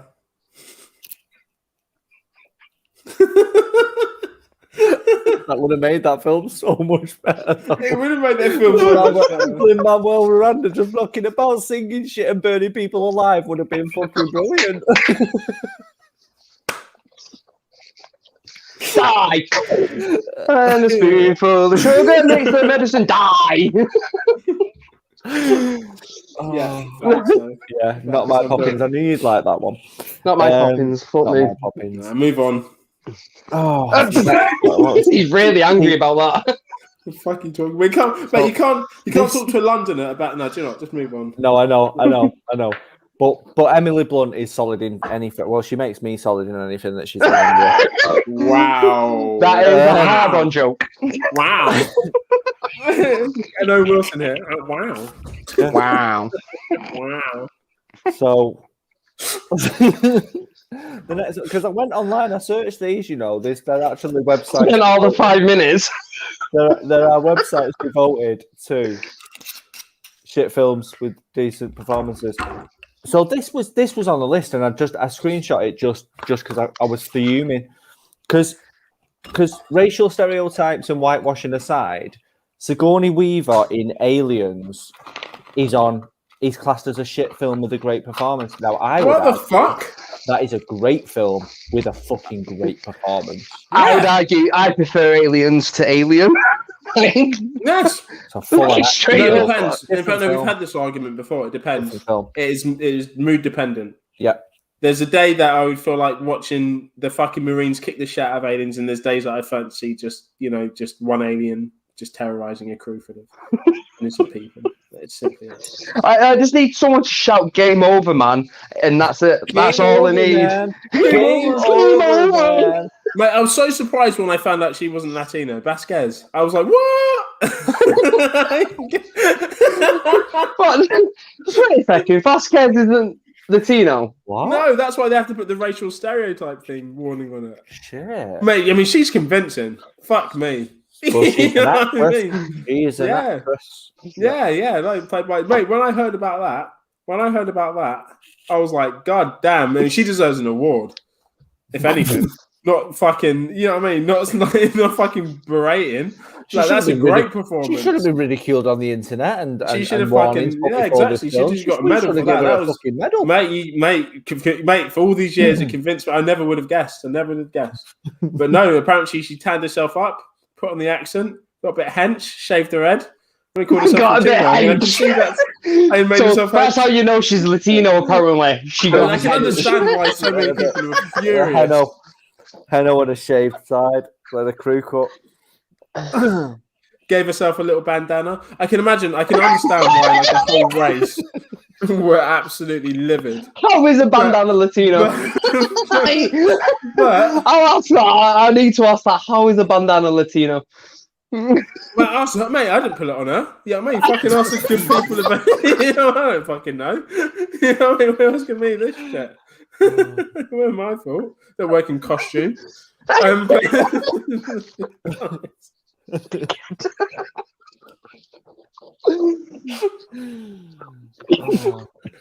But for years, I was convinced. For years, I never would have second guessed it. And then only recently, after the Black Lives Matter movement happened, and then all the films and series and things, they started to get kind of like licensing warnings and kind of filters and shit. And Alien popped up.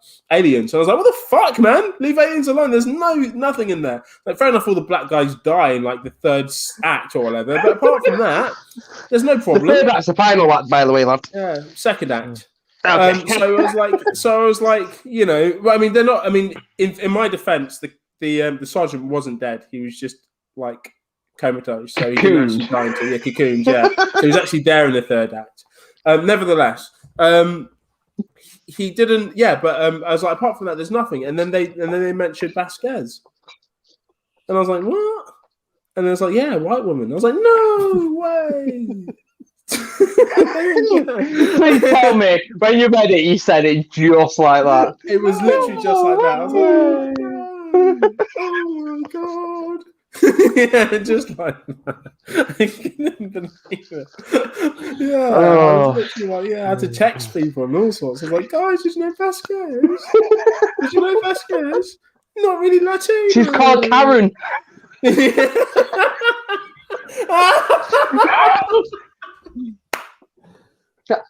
I take it Alan didn't hear my joke because it was funny. Yeah. But that I was upset because he's white. Alan's just being negative. Lindy, you need to take another shot. Just, yeah. Yeah. Okay, let's see what some of the people are saying. Let's see what the people are saying. Ainsworth is saying, makes me solid. Thought you said you had the I did. I've got a solid wide on. But in fairness, Connor makes a good point as well, and he's backing me here, so fuck you, Alan. You know what I mean? You're wide on. Only a true racist can say whitewashing aside in all seriousness. I mean...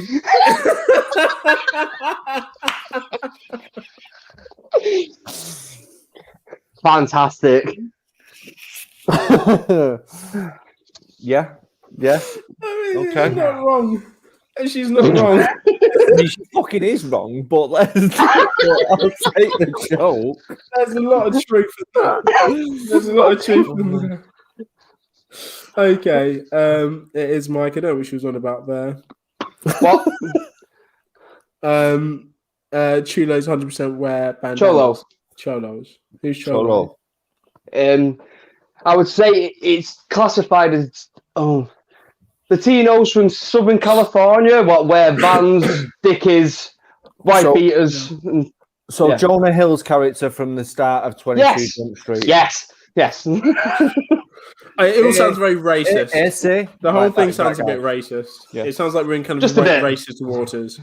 It's reading offensive. My sincere apologies. Yeah, I think it is. She just apologise for this comment.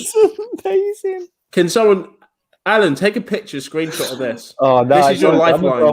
It's all this right. is your lifeline. It's forever now. Yeah. Oh yeah. There you go. I've done it. There you go. I've got a screenshot. There you go. Good stuff. Yeah, Alan, that's your lifeline. Anytime anybody calls you racist. Yeah, we've got. Okay, wide on is not a thing. Well, you've just not doing it right, Linda. Alan's is special, apparently. Linda, I protect my guys, man. I protect my guys.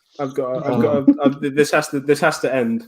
In fairness, though, it is quite funny. In fairness, Mike, delete that. Actually, I enjoy the racist banter. Delete that. We'll just get rid of this whole episode. Calling Alan the racist is the only thing that we have here. It's hilarious. It is just too funny to give up. Alan, do we have another one? Yeah, just last one. So the last one was for you, not my Poppins. So this one is... Oh, no, it wasn't. It was one before that. And then this one is for Mike, because it's Nicolas Cage in anything he's been in. No. Doesn't matter what. Specifically. Even if it's National Treasure. Fucking buzzing film. Sick film. My guy. Is not a sick film. What is it? What is the film? Is it National Treasure? Yes. Oh my god. Because he can't do a bad thing. The guy is a legend. Oh, he's not, though, is he? He is. He is. Always. Forever. Oh. Name a bad film. Name a film he's been bad in. I'd even argue Wicker Man, he's outstanding in. Do you know, there's no point of having this argument. No point of having this argument with Mike. No point. No. Because even if we all believe that he's been so shit in a film, right? And when I say I mean the world, right? Mike will stand true. To Nick Cage. Unless it's that Sorcerer's piece of shit what he did. That was bang Sorcerer's Apprentice. Yeah, and the Season of the Witch. Season of the Witch. Stolen. Bag of shit. I don't know if you've seen that one. So, yeah, there was that one with the disappearing aeroplane or something. People went missing. It might have been called The Missing. No, he wasn't in that. It was might have been called The Missing or something. It was a dodgy, straight to fucking DVD shit. Yeah, to pay his tax bill somehow. Yeah, there's been a lot. Ghost Rider 2.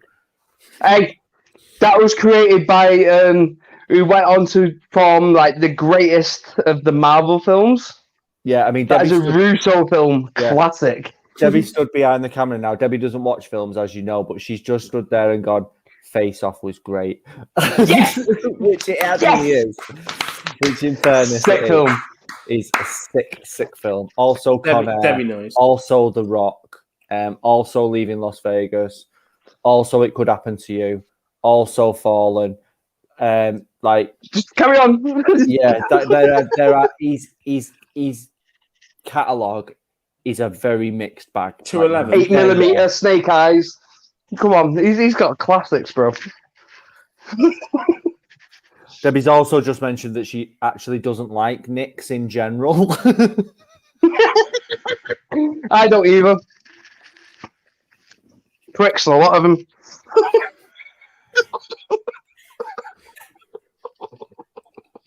I've just tried to drink from a. How is Debbie? Mate, but definitely get her on camera. Can I just have a quick word? No, she absolutely will not come on camera, but she's she's cool, man. Good. Health okay and all that. Yeah. Good. Tell her I'm looking forward to seeing her soon.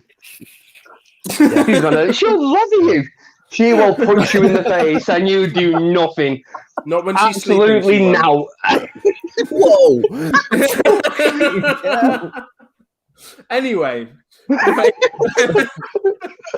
tell you in a minute, love. Just yeah.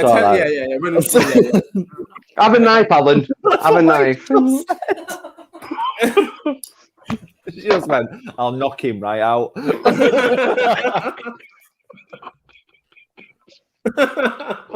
Told you.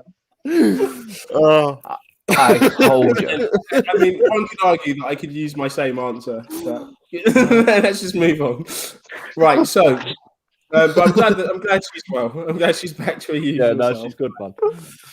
Good. Right, so, what is it? Was that the last one?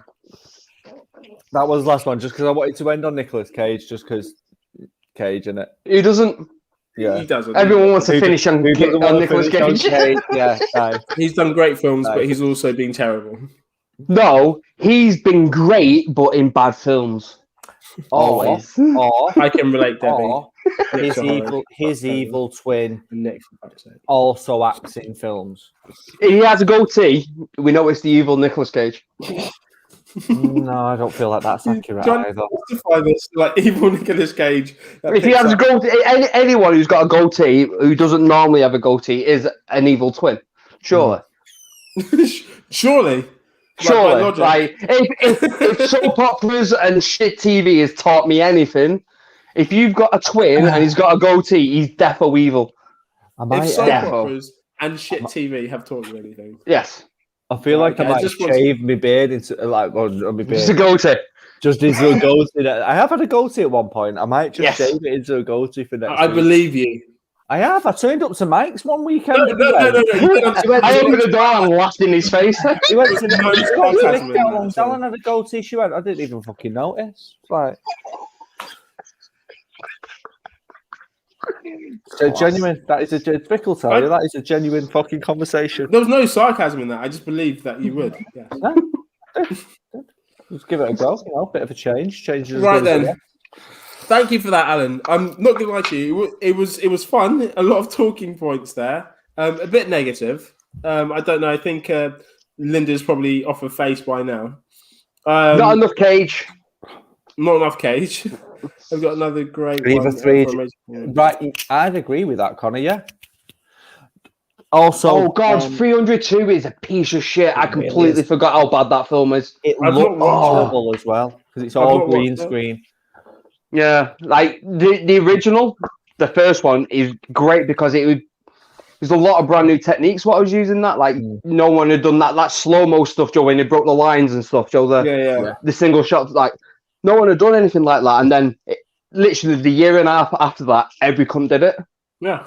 So by the time we got around to having the sequel, I was fucking bored of it.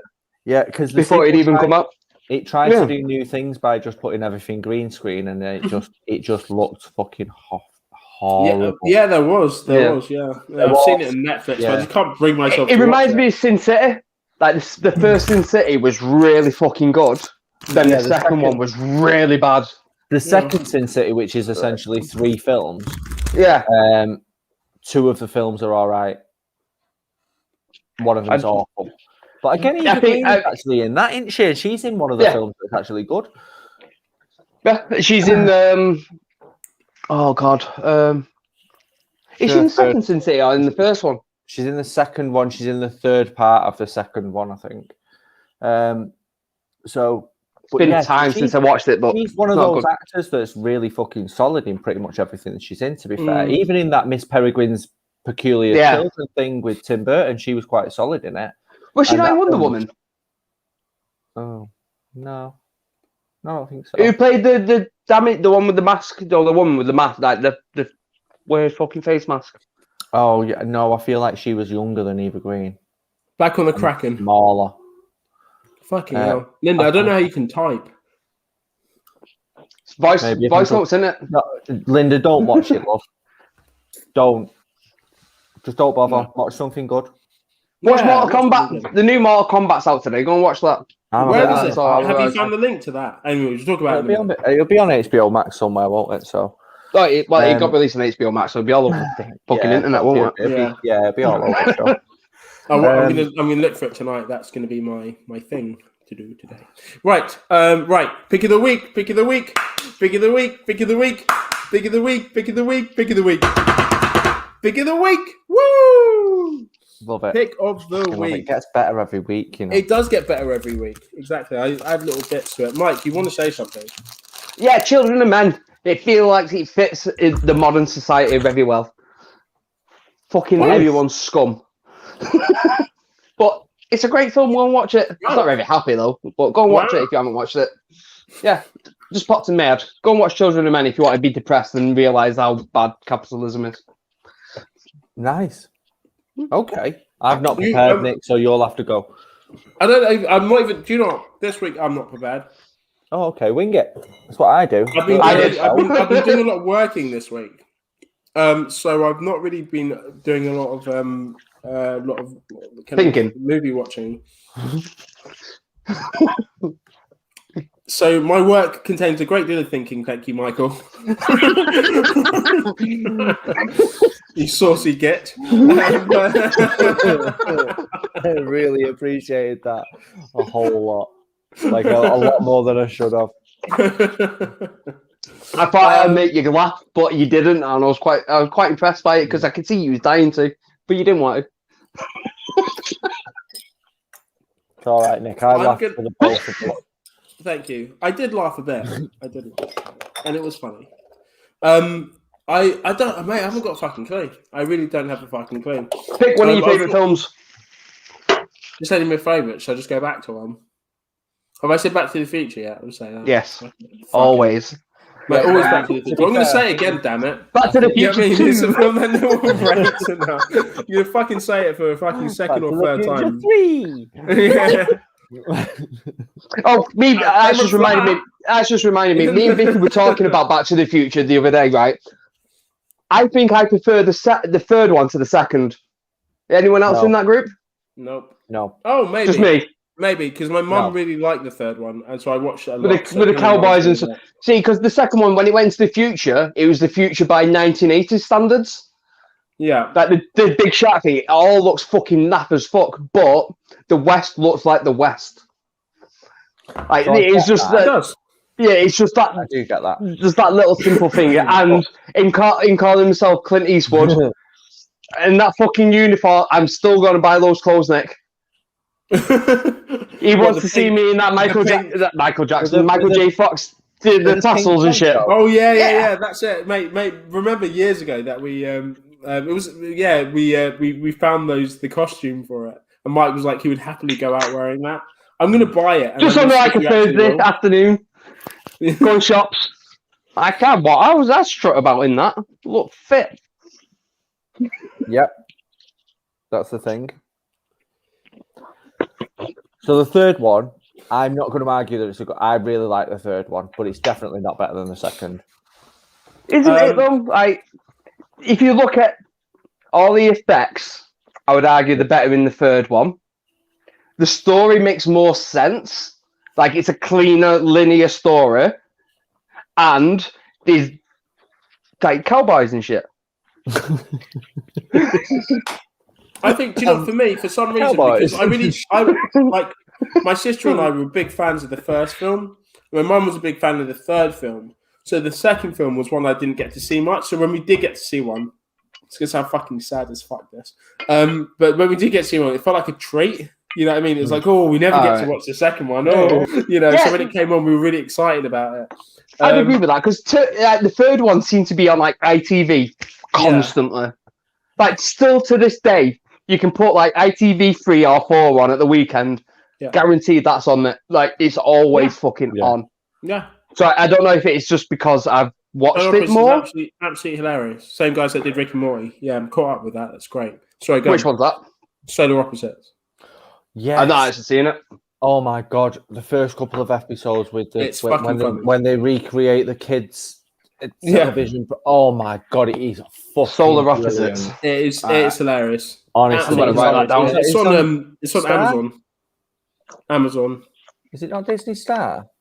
Oh no, it's Star. You're right, it is Star. Excuse me. Yeah. So it's honestly, Mike, it is really, really funny. Really good. I give it a watch. Yeah. It's hilarious. You'd like it. Again, I was like, it's like he sounds like Rick Sanchez. It. And I realised that it was basically. So I was like, oh great, I love this.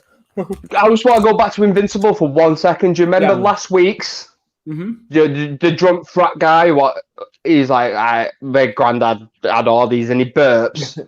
It's the burp from Rick and Morty. What? Yeah, they got that actor, the voice actor, is the guy what does Rick. No way. Yeah, so then you needed someone to do that drunk burp, so they went, oh, we can just hire him. We know he can do it. And he did it. So I need to hire him just to do that so he can do it. Yeah, so he can just do that drunk burp. Yeah. It's fucking wild. I love it. Great. Yeah, gonna have to rewatch that. Whatever I said. Just for that. Yeah, just for the burp. God damn, it is the same burp. Shit. So I think you went with one of the Back to the Future films. Are you going with the first one? Because we're all agreeing that the first one is by. No, he's already had the first one, so he has to pick one of the other ones. Oh, okay. Yeah, but did he not have the first one because? Oh no, because we went sci-fi comedy. We was going through comments, weren't we? Yeah. I'll tell you what. Instead of me picking that, I'm going to go for a few dollars more. For what? Clint Eastwood. For a few dollars more. Spaghetti Western. A few dollars more. I thought you said it jarred when you was talking. I thought you said for a few daughters more, and I was like, yeah. This is the film that I'm making on the spine. That's not the type of film we normally review. It's a bit wrong. Bit awkward watching that kind of film together. Would it? Really would. Depends if you sat your hands or not. That's a masturbation joke. What if I'm sat on your hand? Only for 5-10 minutes until it goes numb. Yeah. No pinkies up. No pinkies up. Yeah, I mean, fingers flat. Them's the rules. Knuckles up. I want that on a t-shirt. Fingers flat, them's the rules. Fucking wrongin'. So NG's asked, Alan, what's that to the right of your wall? That is where my cat has scratched the wallpaper and made me want to punch him in the fucking face. But I won't do that to my cat because I love him very dearly. But I actually wanted to fucking punch him because now I have to decorate the entire living room because he's. I'm not gonna lie. of wallpaper there. Joe, because of the colour, it looks like you've like a load's got away from you. It's genuinely not. I will take you to it and show you. It really ain't. It really, and honestly, really that far up the wall, mate. Really. It depends if you're standing in the corner doing it.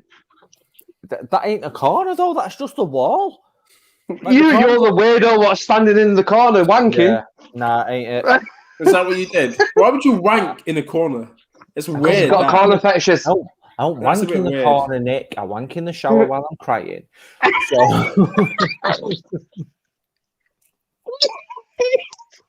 I don't know, man. In a strange corner wanking. That was funny.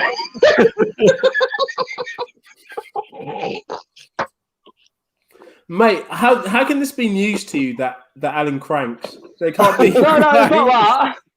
It's not that. It's the fact that he's saying I wouldn't do it in the corner. I don't want to do it in the shower while I'm crying. That is just funny. Alan is the face of cranking. If there was a cranker ever, if there was ever a cranker, it'd be Alan. It's good to cry. He's the face of the crying.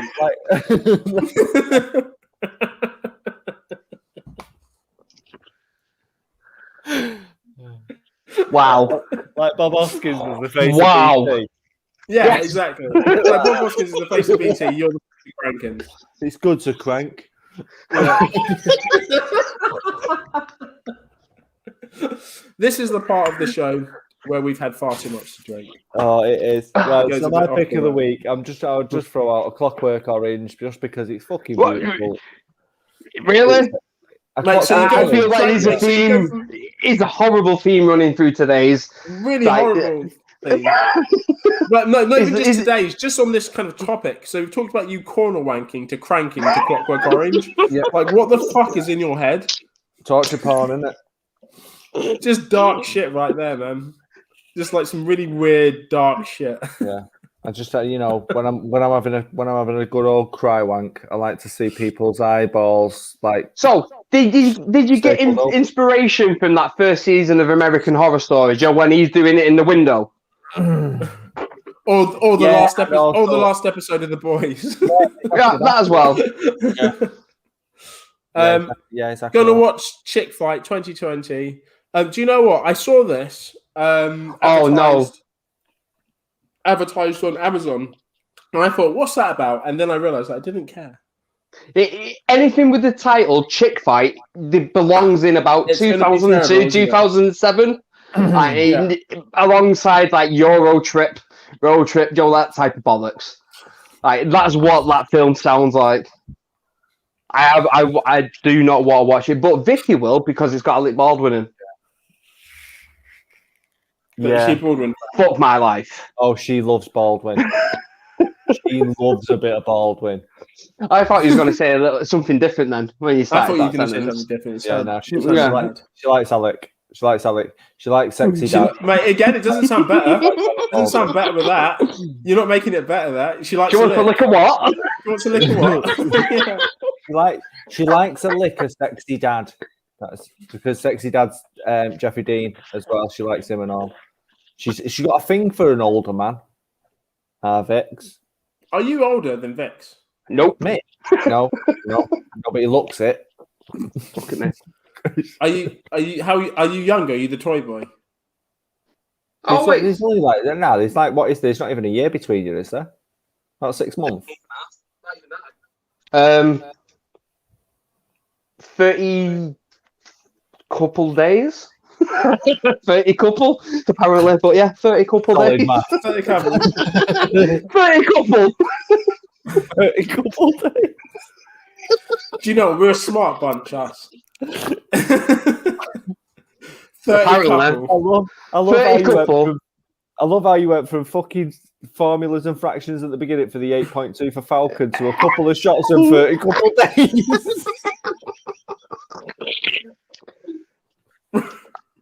Yeah. That's how these episodes. And apparently, maths is my stronger point because English isn't. And let's face it.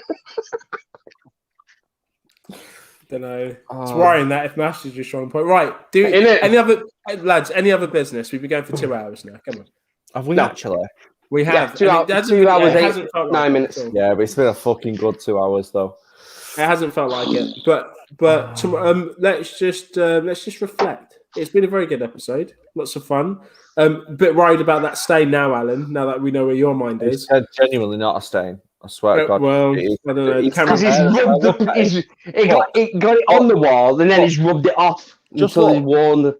Right. He's looking at it. Look at him. Yeah, that says more about what... It's because it's got a funky smell. It's got a weird smell. Because it's got a funky smell. It's got a weird smell. He's like, hello, human. Yeah, I did that to your wall. He's not. He's going. Why did you come up your wall? That's what he's doing. The cat's going. Why wouldn't anyone spunk up the wall? He just looked like he's just staring at you, going, "I'm gonna fuck your life up in a bit." What? I swear to God, he's a proper knobhead. Look at watch. Move. She don't care. In all fairness, if you did that to me, I'd probably laugh at you. No, but I'm bigger than him. I don't mean shit. Yeah, your cat does not respect you. There's no kind of like master. Like he literally fits in with the family because he's a full-on knobhead. He immediately was just one of us. Split right in. Nice. Right, guys. Right, let's wrap it up then. So everyone that's joined us today, I think we mostly talked about sensible things today, so that's good. That's quite good for us. Nick, do you remember last week? Yeah. Nick, do you remember last week there was something we're supposed to have talked about, what you advertised that we was going to talk about when we didn't? Oh shit, unholy. I was meant to mention it this week. I just mentioned Sexy Dad as well, and you didn't. Even So I watched that trailer twice, and I don't want to watch that film. That's all I've got to say on it. Cool. Yeah. That's what I was saying last week as well. But I thought we wanted to add something else apart from just Falcon, Winter Soldier, and Invincible. So I put. It looks like a bag of shit. The film does look shit, but I do want to see it. I want to see it, and I want to review this. Right. So it looks. So is that or The Conjuring 3? What was it? And The devil made me do it. Yeah, and weirdly, I think I'd rather watch the Conjuring film, especially after that last piece of shit. I don't know. I don't really want to see either. I think both are going to be trash, but I think the Conjuring's going to have a little bit more substance to it. Well, I'm just waiting for the Conjuring so we can get like the werewolf film, because they're definitely making a werewolf film at some point. A Conjuring werewolf film. Mate, your cat's going nuts. I can't stop watching your cat, Alan. It's going to do something. That's why I've just moved my camera, because he's being a knob. Because the Conjuring films are based on the Warrens. Yeah. So they were a real couple, and they did paranormal investigations. But there is one where they found a werewolf apparently. And James Wan has said he wants to make that film. I don't know if that's what this next Conjuring film is, or if that's coming down the line. But he's still doing stuff. James Wan, just fuck off. No, I'd rather him make that than another like Aquaman. And James Wan just needs to stop making horror films. We've had enough. We've seen his like range. That's it now. It's done. I don't know because there's a difference between like horror where it's like ghosts and shit, and then when it's like literally a big fucking werewolf. I'd want to see a werewolf film because I feel like. In fairness, Michael Jackson could do it, couldn't he? You know what I mean? So James Wan's got to try. I would argue that transformation is probably one of the best werewolf transformations you've seen on camera. No, American Werewolf in London. I said one of, not the. Right. I was going to sorry. I missed it. Think about who you're talking to, Alan. For fuck's sake.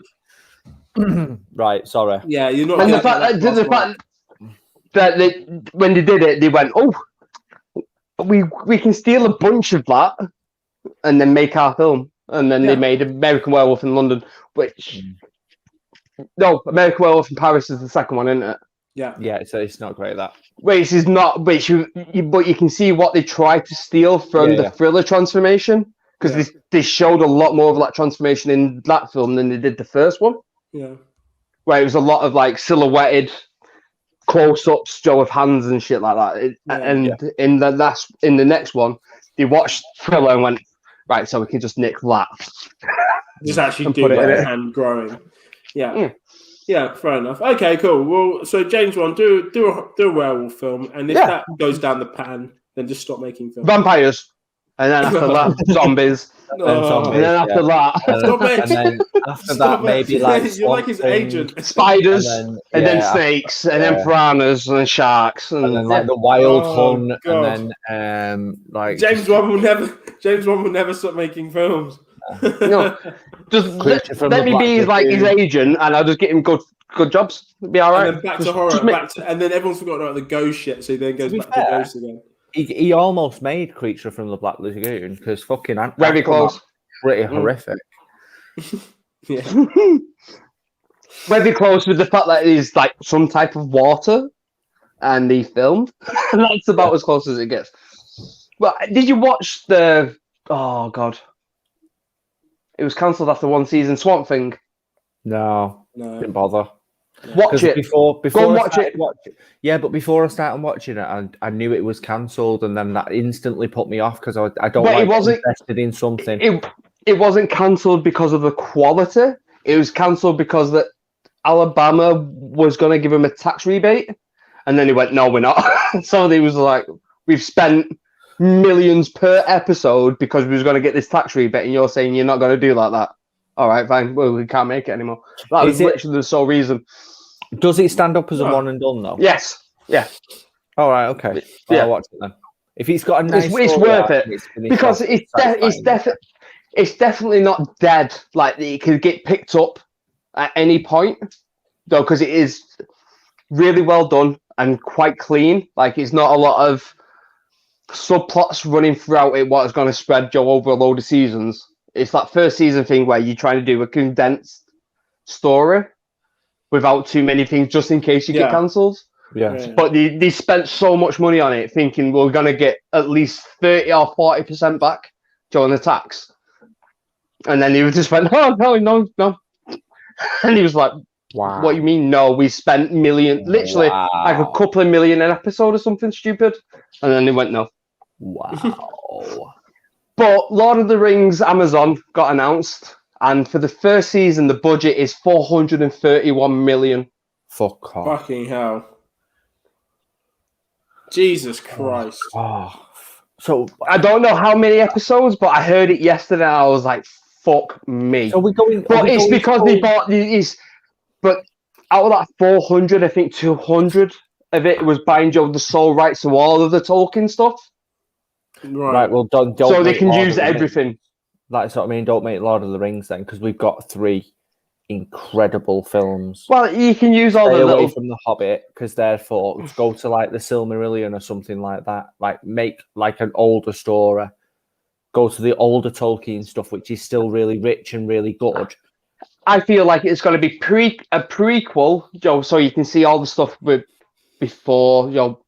It is shown in flashback form within the Lord of the Rings, but just to fill that part out, and then I feel like it'll be a dead spot, and then it'll be a couple of years later, which will be just before the Hobbit in the timeline. Yeah, 431 or something stupid. I was just like, fuck me. I'm sure it can't be because it's American, so it's not going to be like. Oh, it's going to be like 24 episodes or something stupid, or is it going to be 10? Because I don't know, because it's a streaming service, so it's not like a TV show where you have to have a weekly commitment for so many episodes when you sign on. It's just whatever you can get out of it. They could do it on a weekly drop, though, like Disney do. I feel like they will do that, because it's the way everyone... And I'm okay with it, to be honest. I'd pass binging. Binging's for shit teller. What's the point? What? Like, I'm not. I just don't care to delve into that universe again. Yeah, I agree with that. I personally, because I'm not a massive Lord of the Rings fan anyway. I'm not really that arsed. I would have watched that or The Witcher. I'll watch both. That's what I'm saying. For me, if it was like you've got either The Witcher or this Lord of the Rings thing, what would you rather watch? Lord of the Rings all day long. All day long. It's a far richer, bigger, more expansive. It's not richer than The Witcher. universe. No, 100%. No. Get a straw on here now, because my man is going to So he wants to argue with me. What's that? Stroh, we should bring Stroh on just so we can talk about Lord of the Rings with us, because he's Mate, I love the Lord biggest of the Rings, fan. man. I absolutely love Lord of the Rings, but sometimes you should just let things like it ended. It ended. No, It ended I like a agree. beautiful That's book. what I'm saying. Like, it's okay. I don't need to see the Lord of the Rings again. I've got 3 really great films from that. We can go back to the Hobbit in a few years when everyone's forgot about those films. Yeah, just redo the Hobbit. But do something else, like delve back into that world, because the history and everything with Lord of the Rings is fucking incredible. There's a lot to go into. It's like saying to you, we're going to make a Star Wars film, but we're not going to go Knights of the Old Republic. We're just going to remake the Star Wars films. Whereas really you would want them to go, well, Knights of the Old Republic has got a shit ton of stuff that there's like really loads of stuff to go into. No, So fair go enough. to that. Fair enough. That's what I'm saying saying. is, but it's not whether or not it's like okay, fair enough. If they're going to do this, then I would go Knights of the Old Republic, because let's face it. Yeah.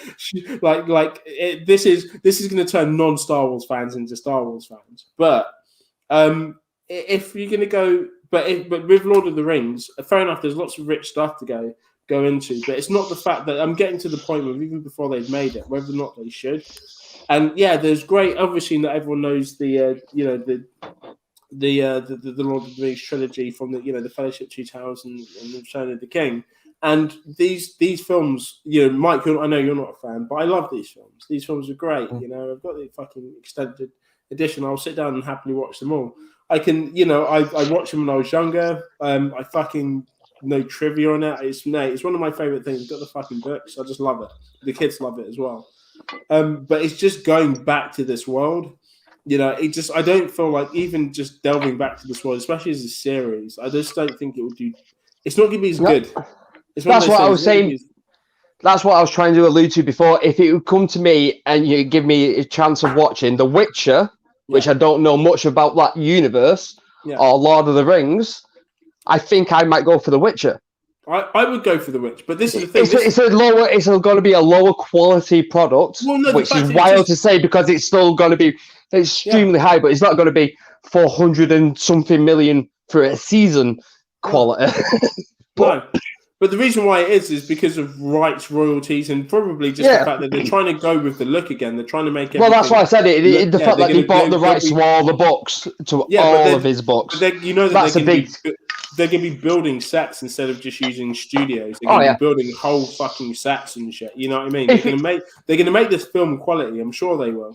But it's just if it doesn't look like Peter Jackson's universe, it's fucking pointless. Well, that's why it's going to cost so much. It's cost so much. Yeah.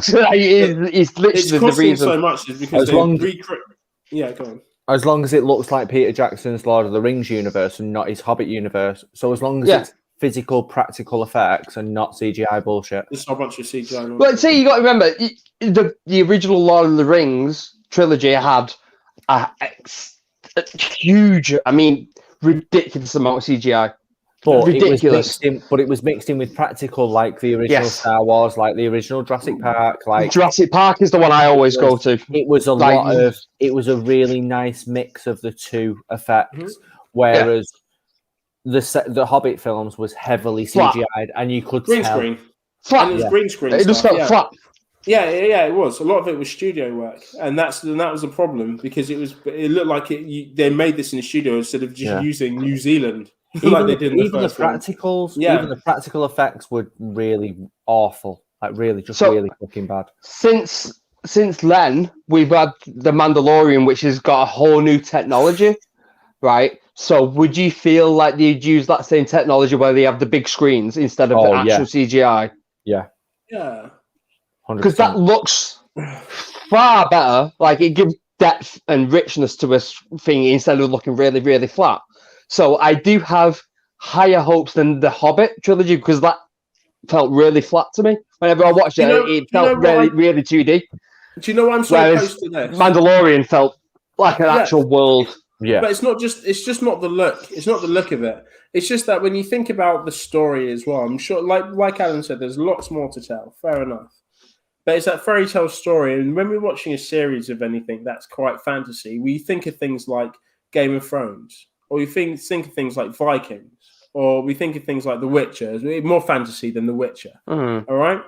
And these things have a lot of brutality and gratuitous violence in this. You know, the stories are quite deep, that anyone could go at any time. It's Lord of the Rings, especially how they've been done, they're quite soft. Yeah. Right? This is the thing, they're quite soft. And if they keep into this, I don't feel like it's going to be as engaging as watching something like Game of Thrones was, you know, back in the day. I feel like it may look beautiful, fair enough, but as a film, watching Lord of the Rings with the family is one of my favorite things to do, yes. But to kind of persistently watch something over and over again, it's not going to be like, you're not going to get an episode like Viper in the Mountain. You know what I mean? It's not going to make you go, fucking hell. I think What happens? Like a fucking elf forgets to eat their Lambert's bread or something. Who cares? Because you can have a brutal fight scene, and within the Lord of the Rings, what's good about doing a Tolkien story and doing like elves and dwarves and fucking humans or whatever is that you can be really, really brutal. And as long as the blood that the elves or the orcs or the Orokai are bleeding isn't red, you can be really, really fucking violent. Because it's the red blood that dictates where it stands within the sort of the aging restrictions. Yeah. I would also argue the fact that this is never going to see a big screen is also a big detractor of it. Like Lord of the Rings was a spectacle. Like seeing it on that big screen is a lot different than seeing it on your massive 52-inch tele. Like Lord of the Rings is something of that size and grandeur without that cinema feel. I would feel almost not disingenuous, but almost false after seeing how big it has been done before and how well it was done before. Yeah. If that makes any type of sense, like it'd be interesting. It'd be interesting. I know what you mean. The fact that this season's going to cost more than the first two films, but you're never going to see it on that type of scale. Yeah, shot in IMAX, like you're never going to see it like that, and you're only going to ever see it on a telly. It feels the most capitalist way I've ever seen anything made in my life. Like there's no need to spend 413 million on a TV show. Yeah. It doesn't make any sense. Because it's not going to be shown. It's not a TV show, is it, though? Do you know what I mean? It's 413 streaming million on the It's a stream. I would argue it's on streaming. 20 years of Amazon's TV. Because would you say that when Game of Thrones was lucky to get 5? But Lord of the Rings has got such a vast, incredible history that you could go, we'll do 5 seasons of this, then we'll do 5 seasons of this, then we'll do 3 seasons of this story, knock over to this story over here and do a 4 or 5 seasons of that, which are all like 20 or 30, like 10 or... But it would just feel like Coronation Street on a small screen. No, I don't feel like it will. I feel like it will feel like Lord of the Rings. If you want something to run for 20 years on television, and it's going to cost 430 million for a season, and you don't think it's going to feel like Coronation Street? That's what I mean. It's not costing 430 million for a season, though, is it? It's not costing that for a season. No, well, it's costing 200 for at least maybe the first couple of seasons, I'd say. The rest of it is the rights. So that 200 then... It depreciates however many seasons or however many series you make. Okay. Marvel, the MCU, I started saying I was getting bored and stale of it, last year? And that's been all of, 12 years? With big screen big screen fingers. I don't know if you can run something for that long with that type of... Bored and stale last year, made 2 seasons this year, you've watched them both. Because there's fucking nothing else to do because it's a pandemic. But you still watched it, even regardless of a pandemic. No, but I'd argue... Them both. You would have always watched them both. Yeah, but that's because I'm a fucking massive nerd. I'd agree with that. I'm not on about me being a massive fucking nerd. I'm on about the general public. But the general public watched them as well. That's the thing. That's what I'm saying. No, like, they didn't know. Even I got a bit like tedious. Like I wasn't dead overly excited. I'm not overly excited about Loki. I'm going to watch it. Linda dropped off with 3 episodes left to go, but she's still. That's what I'm saying. But that's what 2 seasons into a television thing, and we were already starting to drop off. And you're on about 20 years of television. But we've had 12 years before those 2 years of TV. Bro, I was done with Coronation Street in 1984, right? I was born in 1984. I don't need to see 20 years of that bollocks. And that's what you run the risk of doing if you want to run a TV show for 20 years when you're thinking you can spend 413 million, say for the first 5 years, right? Can you imagine, you're going to be fucking done with him by the end of that. Unless it's nerds what really like shit like NCIS, CSI, like it. You don't want it to go to that point, do you? But do you reckon you're going to get that? Do you reckon you're going to get like Jane from next door and Karen going, "Oh, did you see what happened in Lord of the Rings last night? Oh, I'll tell you what, Gwendolyn, she only had an affair with Legolas." Oh no, we didn't. Oh, we did. Yeah. What's the difference between that? What's the difference between that and that thing about those posh cunts in that old building? I never watched it. BBC, I think. Downton Abbey. Yes, right. I couldn't give 2 shits. Okay. I couldn't give 2 shits about that, but it's Alan has watched it. Alan has watched Downton. I actually took Debbie to the cinema to watch Downton, the movie. I hated it. It was one of the worst moments in my life. So what's the difference between that? You told me, and what you think Lord of the Rings universe will be in after 5 years?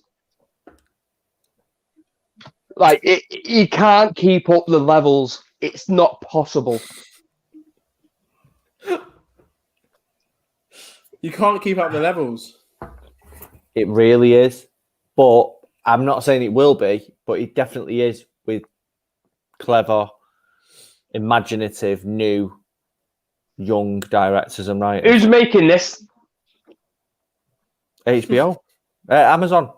Right, so it's not HBO, so I'm not going to have any hope. No, but it's as simple as that.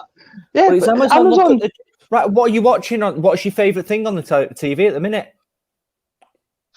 For All Mankind. What's animated that you are watching? You just said at the beginning of the show. Is your favourite thing on TV at the moment? What are you watching? South Park.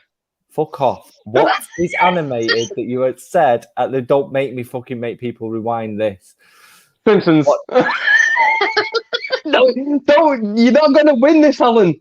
You're not going to win this. But Invincible is your favourite thing at the moment, right? But it's 7 episodes. I'm not expecting this to run for 20 years. Just because you're not expecting it doesn't mean it ain't going to happen. No. And I'm not saying because they'd run Lord of the Rings for 20 years. I'm saying that, like, say Invincible is one story that they run for 4 seasons.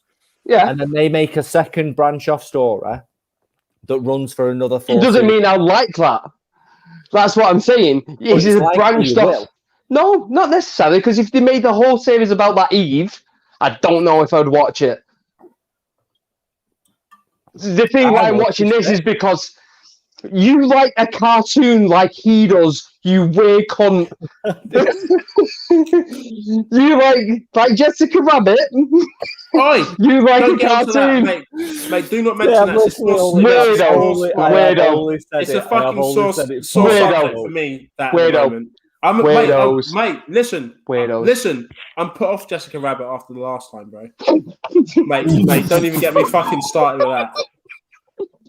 Right, that's a fucking sore subject for me. Why would you bring that up? Just to prove Alan wrong. Just literally to prove Alan wrong. Jesus Christ. Mate, throw up in my fucking That's mouth. what I'm saying. You can't say you're going to be able to expect something to last 20 years. Guys? You can't. Guys? Yeah, fuck off. Let's go.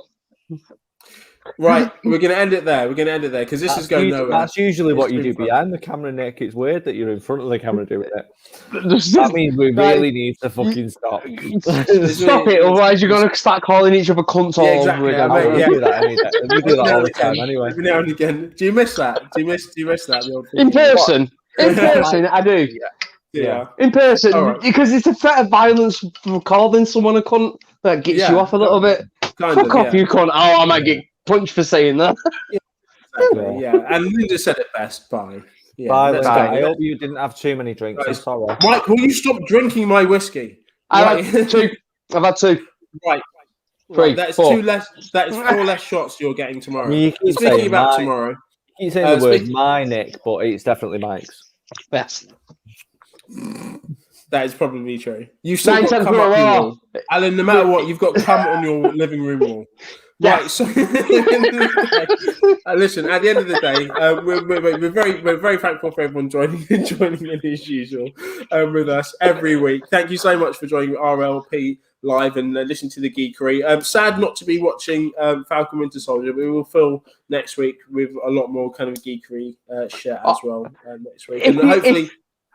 Can I just suggest, if anyone's got Apple TV, go and watch for All Mankind. Yeah. Best thing on telly at the moment.